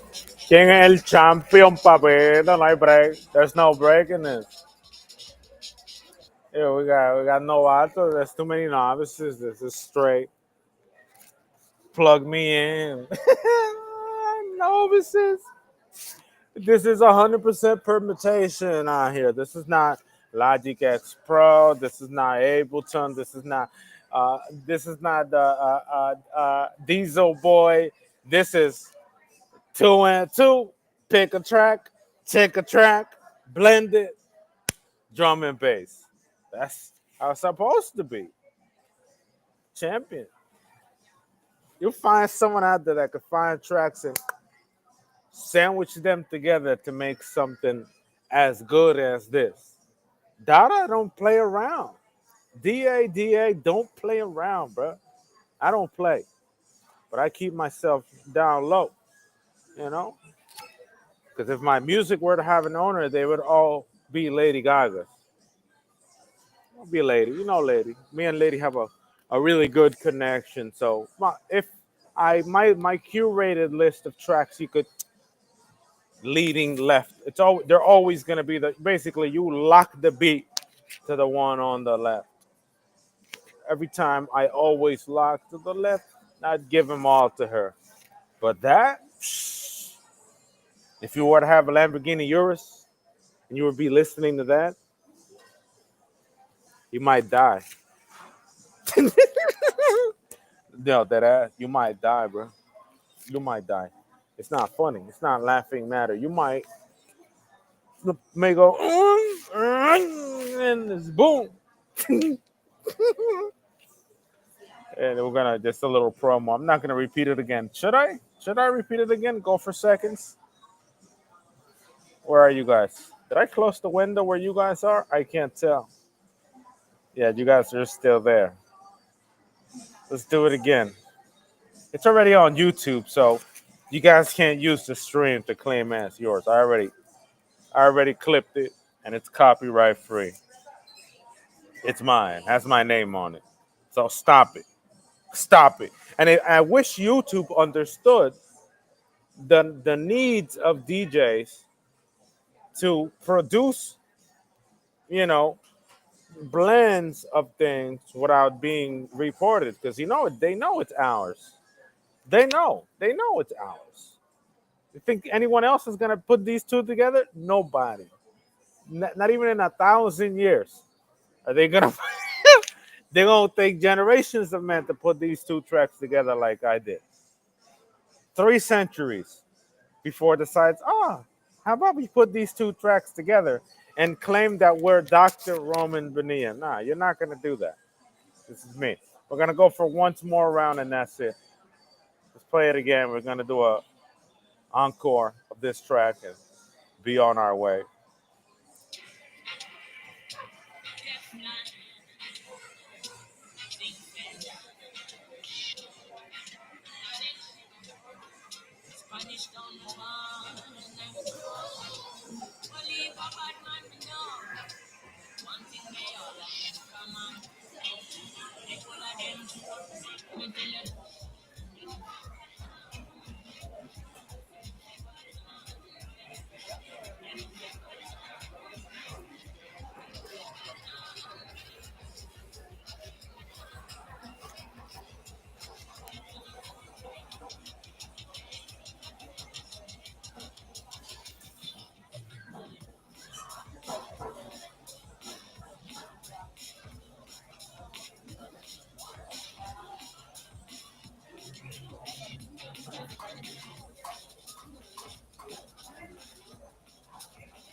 No, vamos a matar. We're gonna die, bro. I swear to God, my music is not the thread caught. Swim in the street very cautiously. You might, take a life.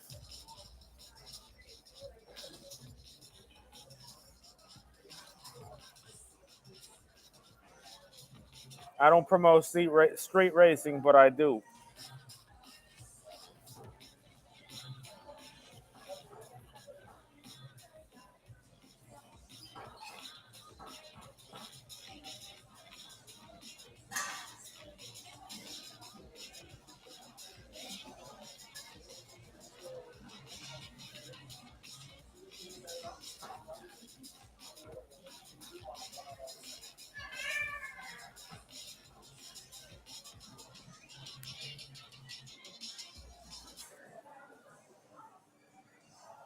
That's it. Not gonna. Sorry. I spoke between the track, but you guys can find it on YouTube. Let's close that out. Have a little fun with the turntables. Oh, that takes so long. It's like one in 100 songs. One in 100 or more. Depends on the genre for you to get real good vocals, effects, DMB. You need a message on that side, cinematic effects on the left, drum and bass on the right, and you put them together. And then Diesel Boy be asking, "How do you do that?" All these guys are old. They'd be like, "What's your inspiration?" Well, you, you dumb fuck, Breakbeat Science, DJ Dara, who else? Apex Twin, My Generation. My generation is analog, So my generation is just computer sounds. Acid. Everyone knows you know, happy or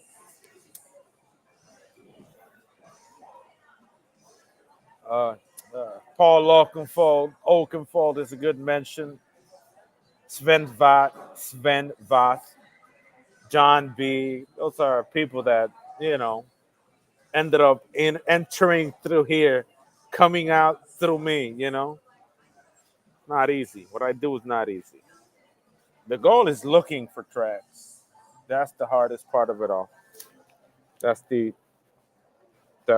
hard work. That's where the hard work comes from. You gotta be listening, putting them together. That one you might like someone, but you might not like it, and throw it away. Dara took that 6 year hiatus seriously. I took that 6 year break to become a doctor and decided to come back like that. That's a pretty big comeback. That's not a That's an old man already.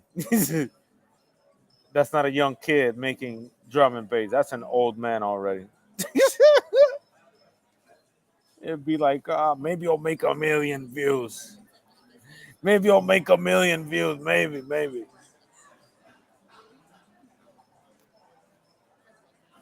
You know, it's not going to make 1 million views, but that's how life is. You win some, you lose some.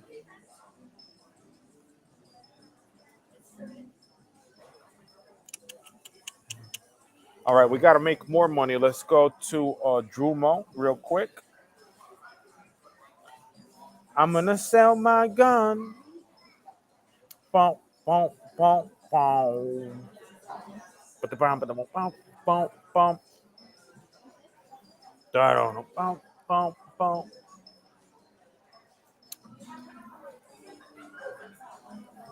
I could probably loop that really long part. Think about doing other things now. I'm treating it now like a instead of just pure permutation, treating it like a file. Maybe stretch that area, loop it, and then re-record it. Make sure it's fresh and clean, and make sure that you gotta take the track together, match it so that it's a longer fast, so that you die, basically. You know, so that you might take your life. You listening to it on the road. That's basically how it works. Stretch the stretch where your body would instinctually press the gas pedal. Make it a little longer so you have a little fun.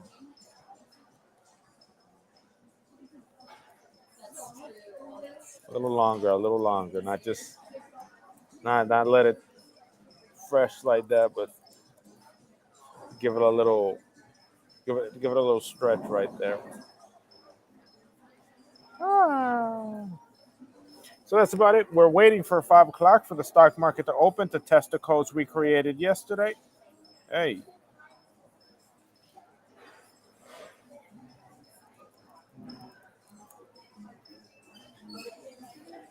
that's it. That's all we're waiting for. 5:30 to open up the computer and check if these signals are working as expected.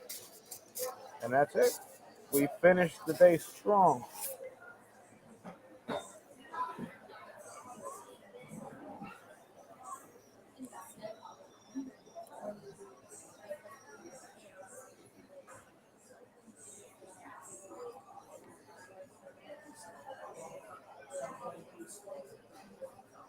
But they really should.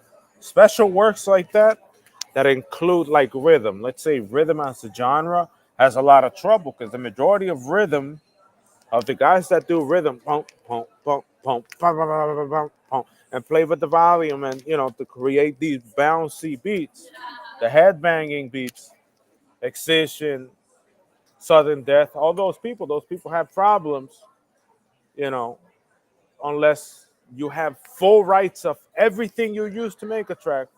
There's lots of people making money between.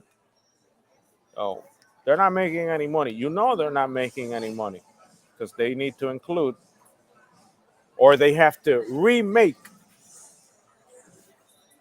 others' tracks identical so that they could use it on their tracks. If not, another party is gonna make gonna make all the money. And this is a technique that some new producers are doing. Taylor Swift remastered everything to make money because if you use others people's stuff, it's only for the company and it's not for you.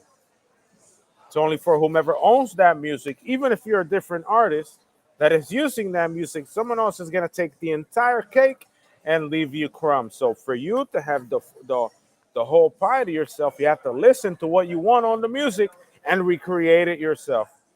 So I would have to make "Sell My Gun," all that first track, the FX track, do the whole thing, and then you take the other track, listen to it, and play it side by side, and create my own music to then, basically imitate someone else's music to then really pursue publishing it.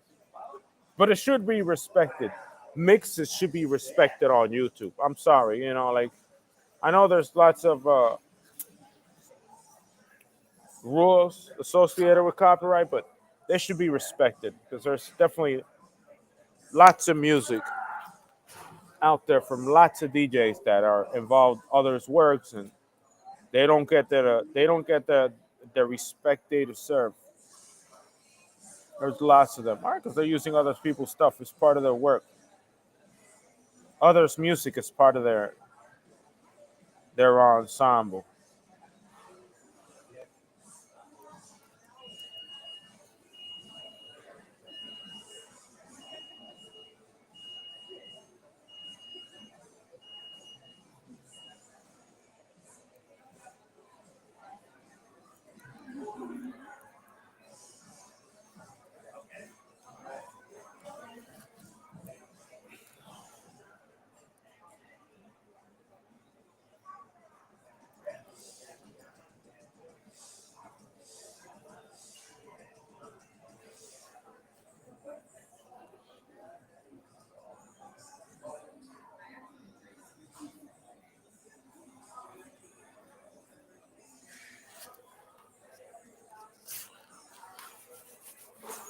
Ay, carajo.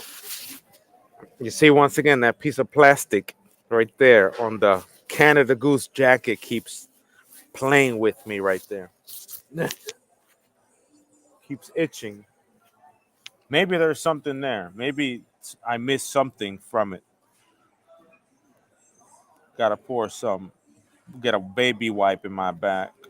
Get that out of there. Hey.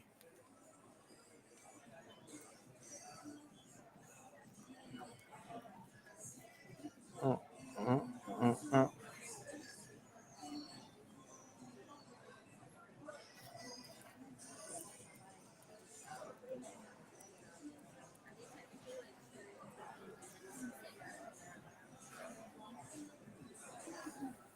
Ticka-ticka-ticka-tung. Tung. Ticka-ticka. Tung. Ticka. Ticka-ticka-ticka-tung. Ticka.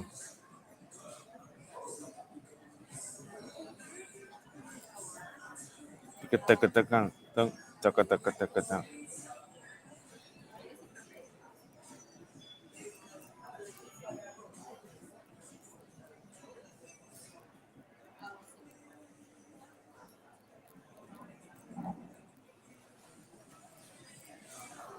Yeah, I'm not gonna answer to that one. That's a profiling question.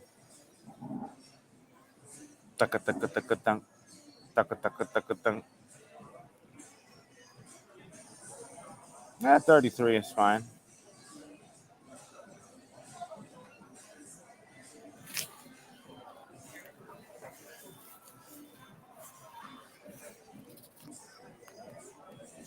Oh, Maria.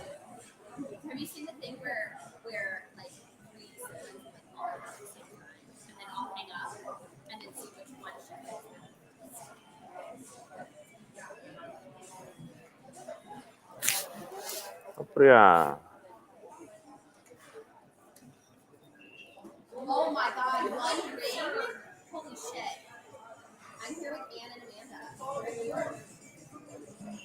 Birdies. Tuk-tuk-tuk-tuk-tuk. Tuk-tuk-tuk-tuk-tuk.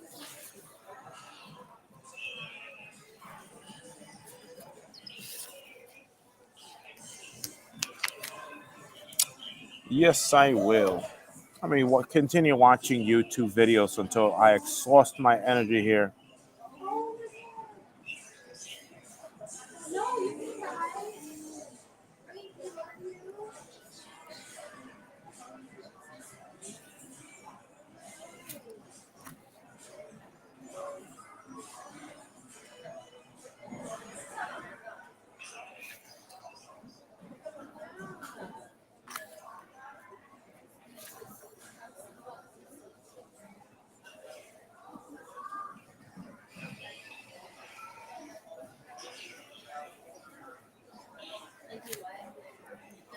Ba-da-ba-ba-da-ba-bam.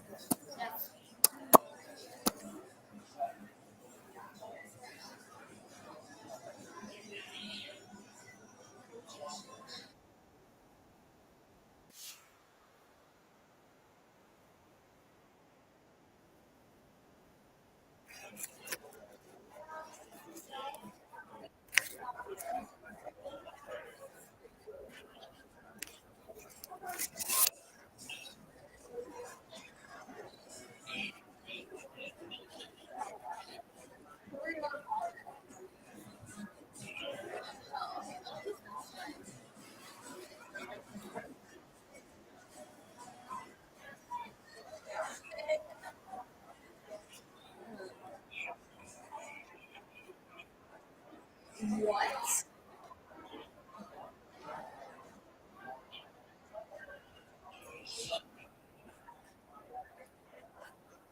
Yeah. Yeah.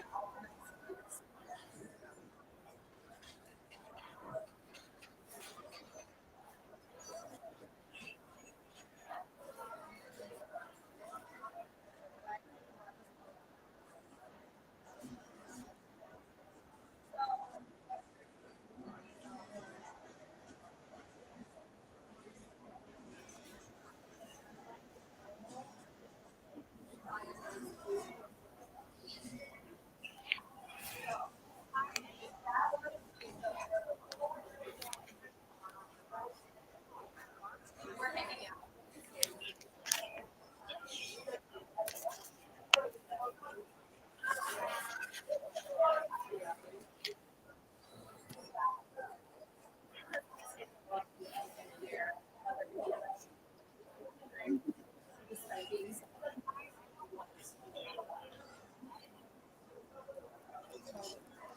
You have a place to live.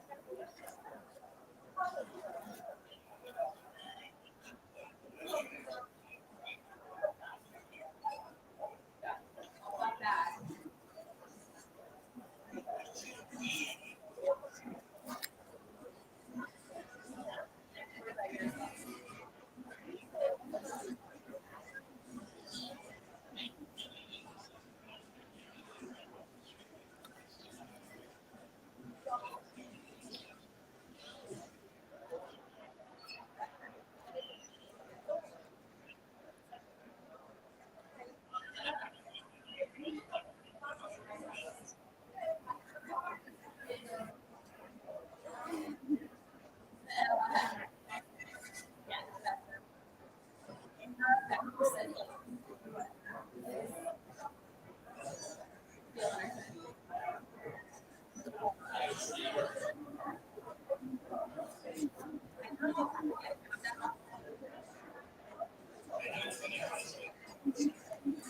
You need a sticker chart. I'll take. Well, I mean, of course he did, but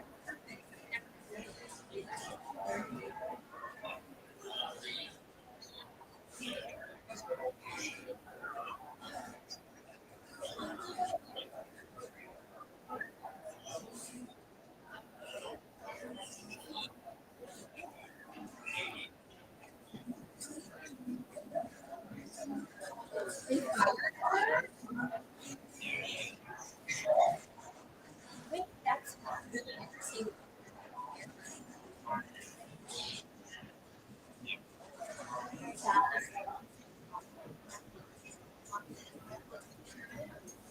Yep, she was. But the word also.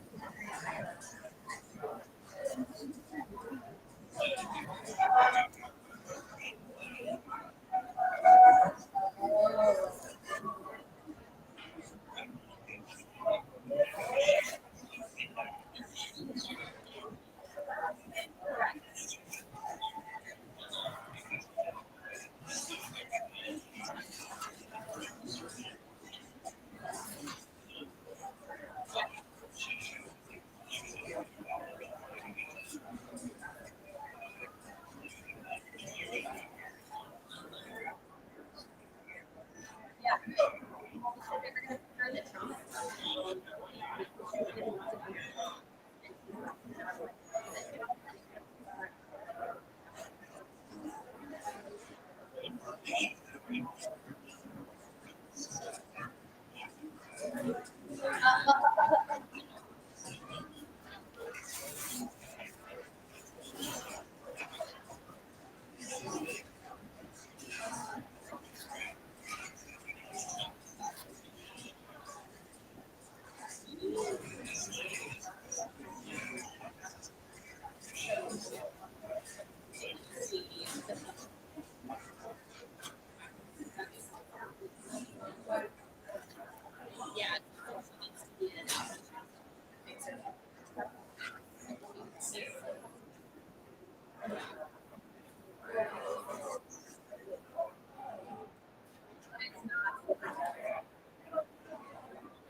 Well, I don't know if it's and like connecting.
I think it's like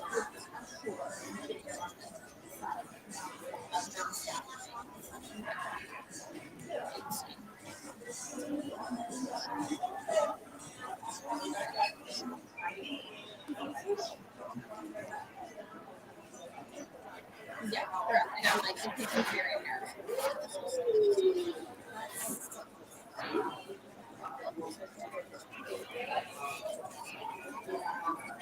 And like you just kind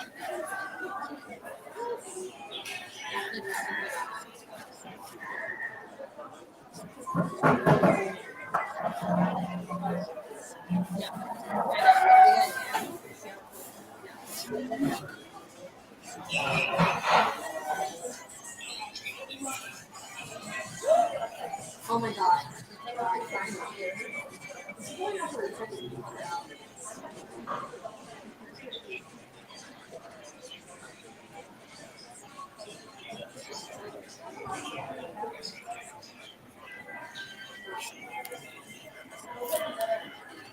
Then you have the other issue that where they can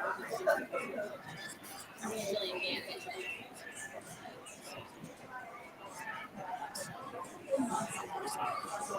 Yeah.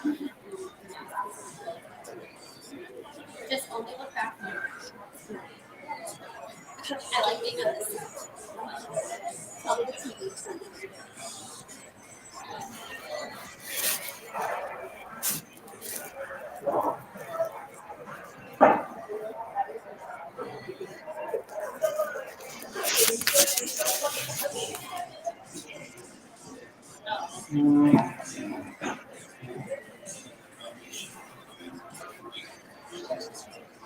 Wait, like Solo was doing robot cases.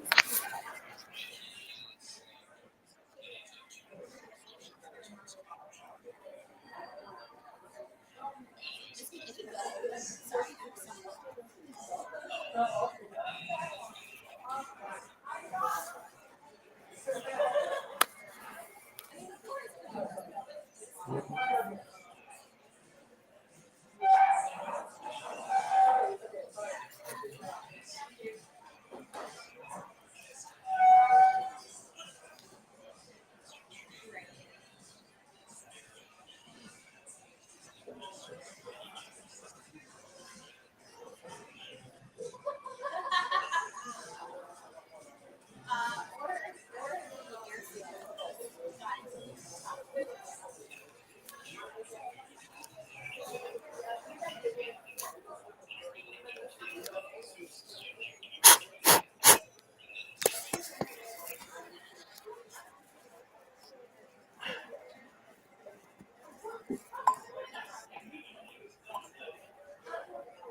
Well,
and then you have all this other potions, but they have you guys are doing that.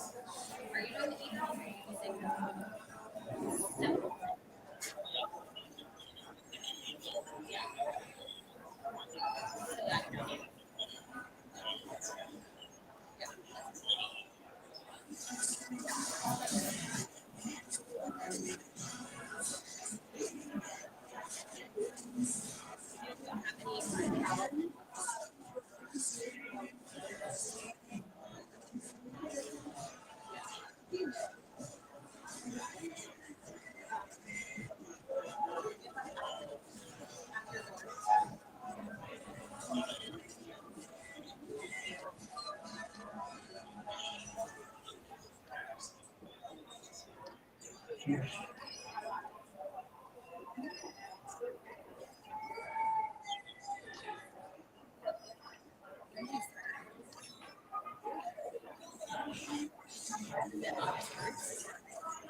Well, they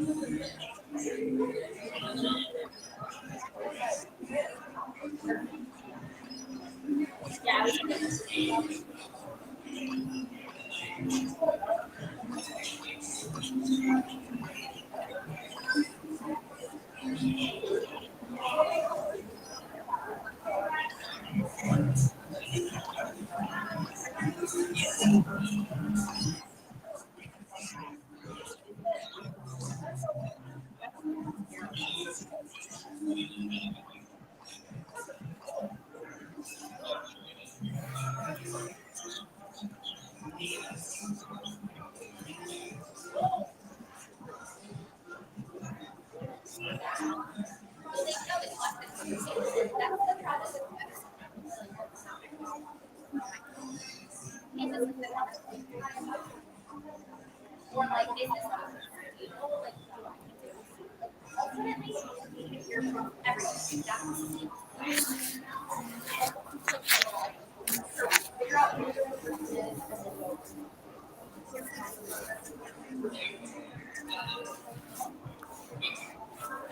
Have they all been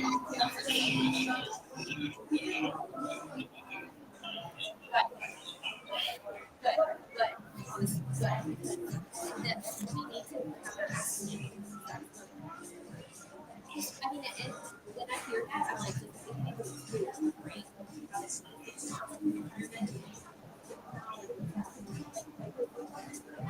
Yeah, whatever. They're really getting perfect.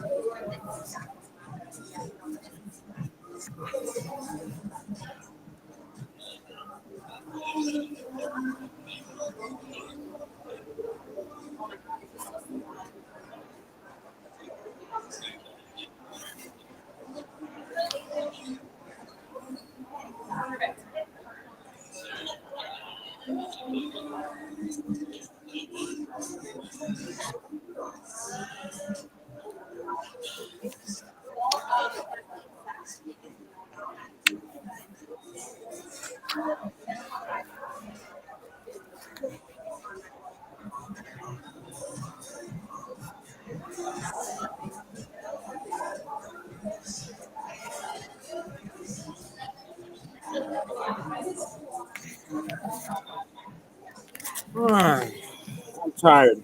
I'm really tired.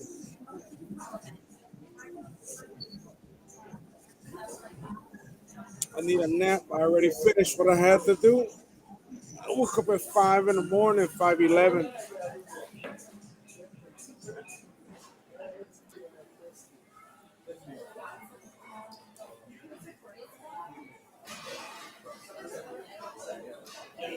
Relaxing. 5 in the morning.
Fully charged.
I work here tomorrow.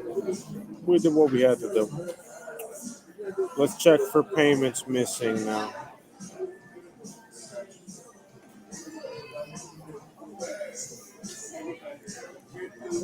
I'm already on my way out.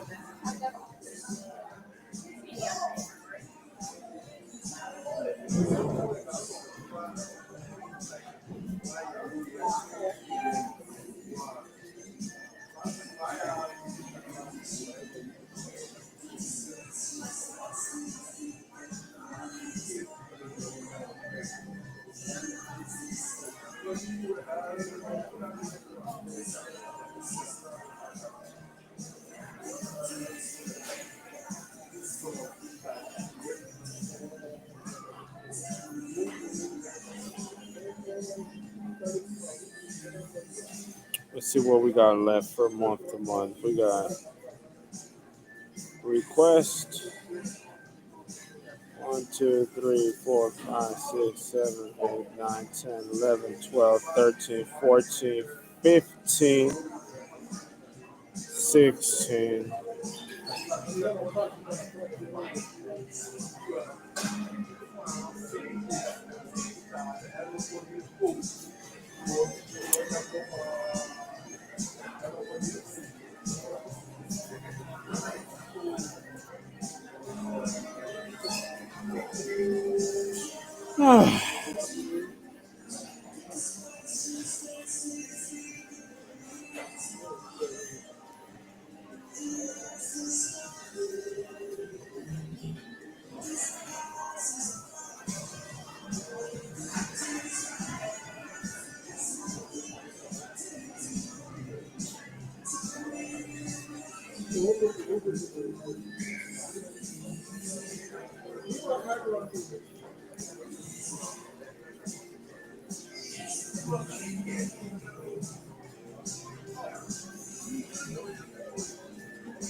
All right, I'm gonna get out of here. I'll see you guys maybe at 5 o'clock, 5, 6, once Future opens. Hold on. Future opens at 6 p.m.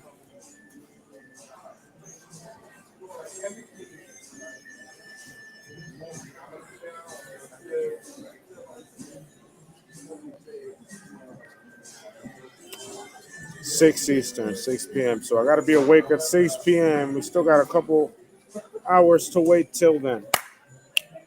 Let's get the fuck out of here.